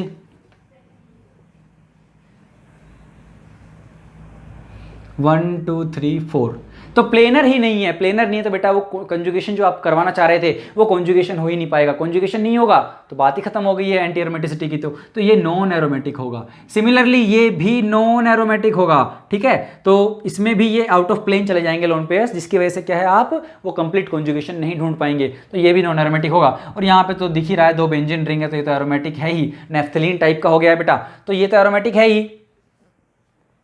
और तो ये एरोमेटिक था, ये भी था, ये भी था। 1 2 3 4 एरोमेटिक होंगे। ऑप्शन नंबर बेटा 4 वाला कौन सा है, ऑप्शन नंबर 3 में देखिए आप, ये जो स्पीशीज हमने बनाई हैं यही सारी उसमें दी हुई हैं। तो ऑप्शन नंबर 3 क्या हो जाएगा बेटा, राइट आंसर यहाँ पे होगा। आगे चलते हैं, बेसिसिटी पे एक क्वेश्चन है और उसमें एक तो एरोमेटिक आपका जो है बेटा, एक तो एनिलीन दिया हुआ है, तो वो तो क्या हो गया बेटा, एरोमेटिक हो गया। और फिर आपके एलिफेटिक भी हैं अमीन्स, तो हमें पता है कि एलिफेटिक अमीन्स जो हैं वो एरोमेटिक अमीन से तो कहीं ज़्यादा बेटा क्या है, उनका बेसिसिटी है।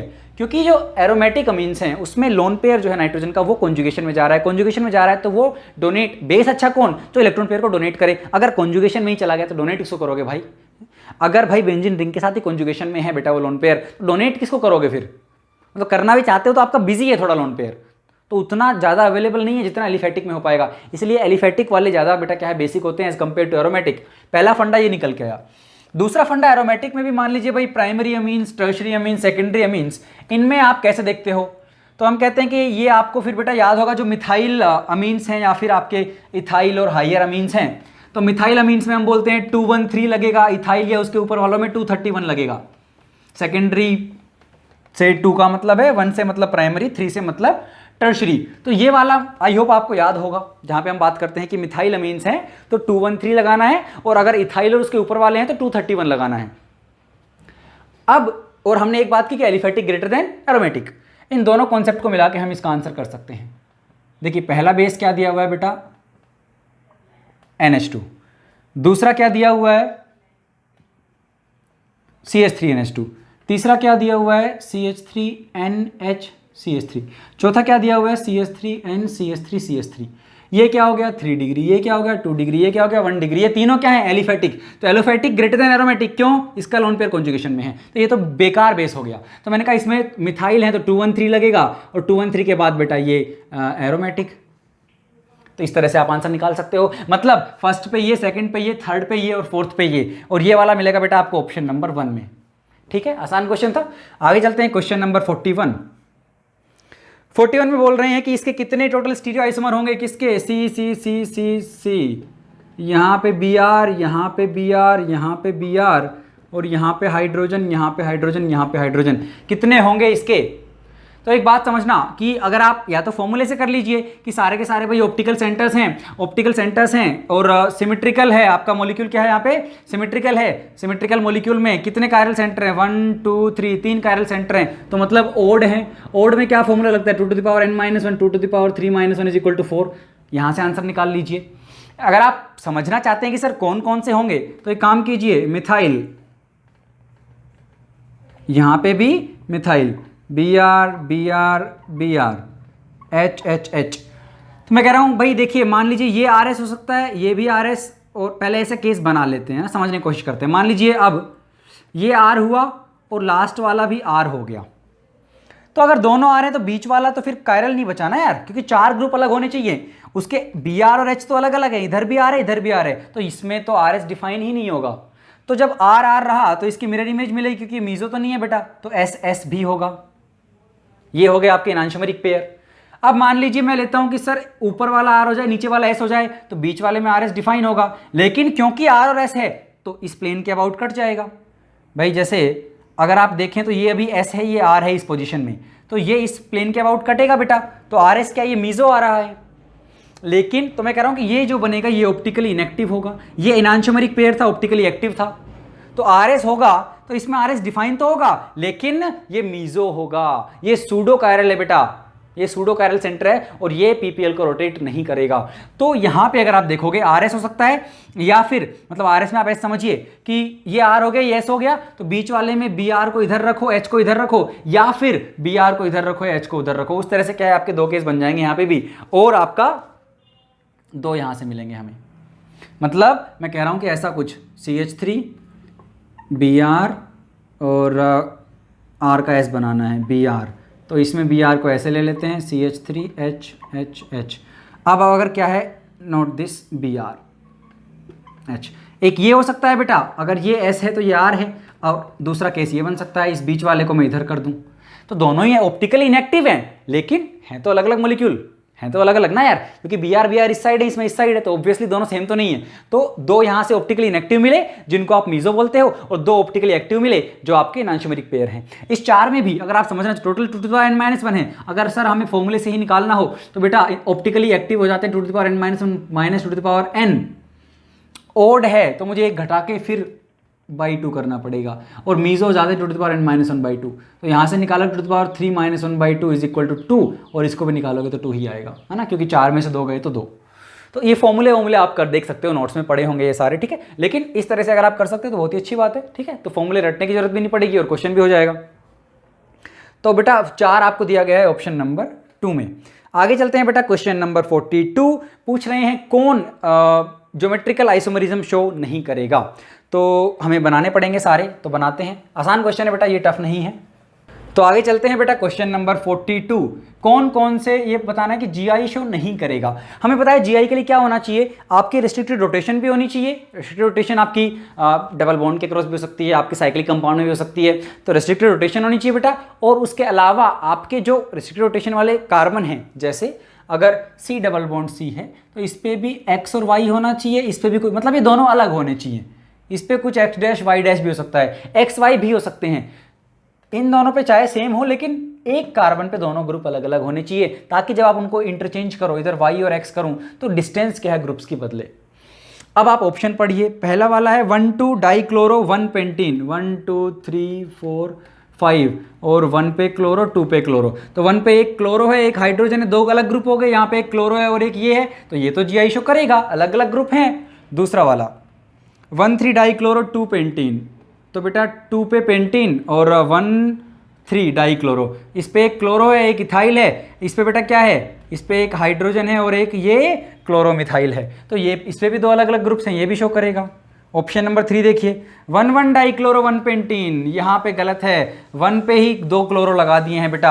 डबल बॉन्ड के अक्रॉस जो कार्बन है उस पे सेम ग्रुप आ गए हैं, ये GI शो नहीं कर पाएगा। Right answer would be option number 3। और ऑप्शन नंबर 4 भी अगर आप देखोगे, 1,4 डाइक्लोरो 2 पेंटीन, और भैया 1,4 2 पेंटीन 1,4 4 ये मान लीजिए, 1 ये मान लीजिए, यहाँ पे क्या है बेटा, एक हाइड्रोजन है, एक ये वाला ग्रुप है, यहाँ पे क्या है, एक हाइड्रोजन है और एक ये वाला ग्रुप है। तो ईच सेंटर पे क्या है, आपके दो अलग अलग ग्रुप्स हैं, तो ये भी GI शो करेगा। ऑप्शन नंबर 3 राइट आंसर था।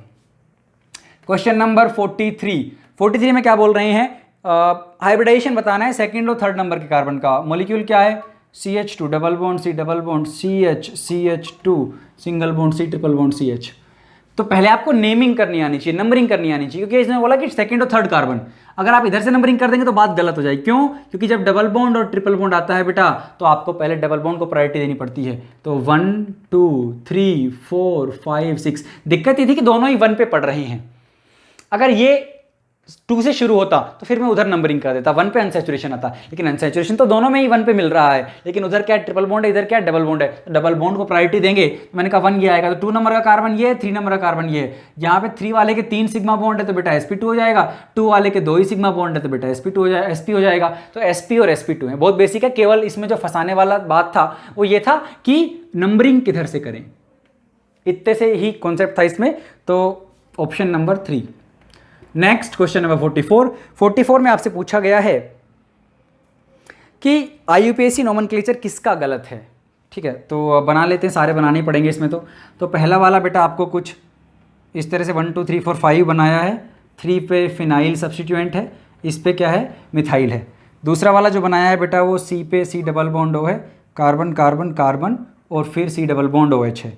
तीसरा वाला जो है बेटा वो आपका इधर ब्रोमो है, C डबल बॉन्ड CH2 है, और फोर्थ इधर डबल बॉन्ड है, राइट। और फोर्थ वाला जो है बेटा वो क्या बनाया है, कार्बन कार्बन कार्बन, इस पे मिथाइल, इस पे bromo, carbon carbon carbon carbon. ठीक है, जहाँ हाइड्रोजन की कमी है वहाँ लगा लेना। ठीक है, अब देखिए क्या बोला गया है, इसकी नेमिंग क्या होनी चाहिए भाई, इधर से 1 2 3 4 5। क्यों? क्योंकि सब्स्टिट्यूएंट क्या है बेटा, लोवेस्ट लोकेंट वाली बात आ जाएगी।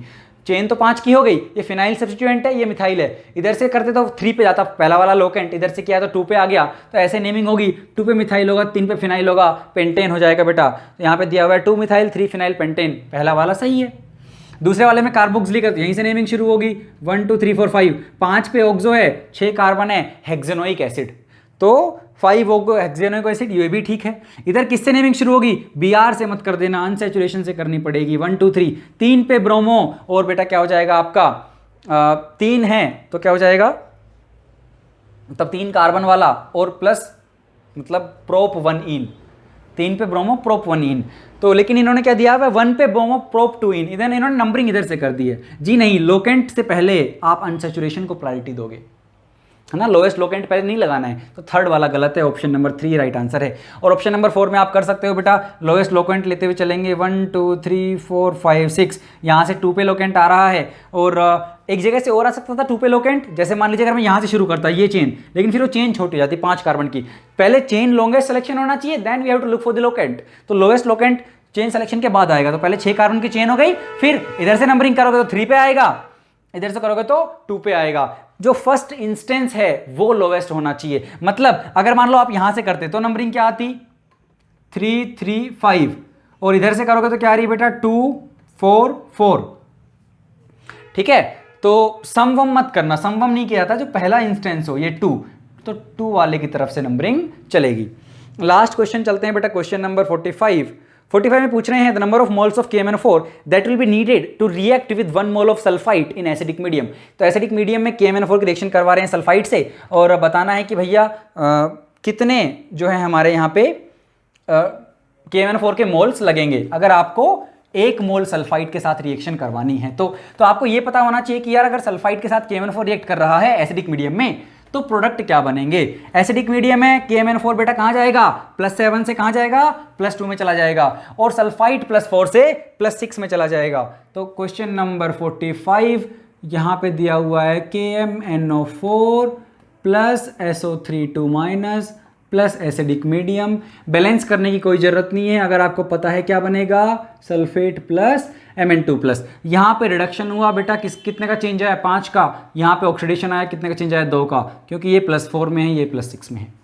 मैंने कहा नंबर ऑफ इक्विवेलेंट बराबर होने चाहिए, तो हमने कहा कि KMnO4 के मान लीजिए x मोल रिक्वायर्ड हैं, n फैक्टर कितना बेटा चेंज 5 का, यहाँ पे बेटा 2 का चेंज है, मोल दिया हुआ है 1, तो x कितने आ गए 2/5 moles of KMnO4 would be required. 2/5 means option number 3। तो सेकंड हाफ जो पेपर का था वो काफ़ी आसान था, इसलिए हमने फटाफट जो है सारे कर दिए हैं। ऑर्गेनिक तो बहुत ही ज़्यादा बेसिक थी बेटा। तो आई होप आप लोगों को जो है सारा सॉल्यूशन समझ में आया होगा और आपके डाउट्स दूर हुए होंगे। और नेक्स्ट पेपर के लिए all the best, good luck, पढ़ाई करते रहिए, मेहनत करते रहिए। आपका जो एग्ज़ाम है वो भी अब पास ही है और अगस्त के आसपास हो जाना चाहिए। तो ऑल द वेरी बेस्ट।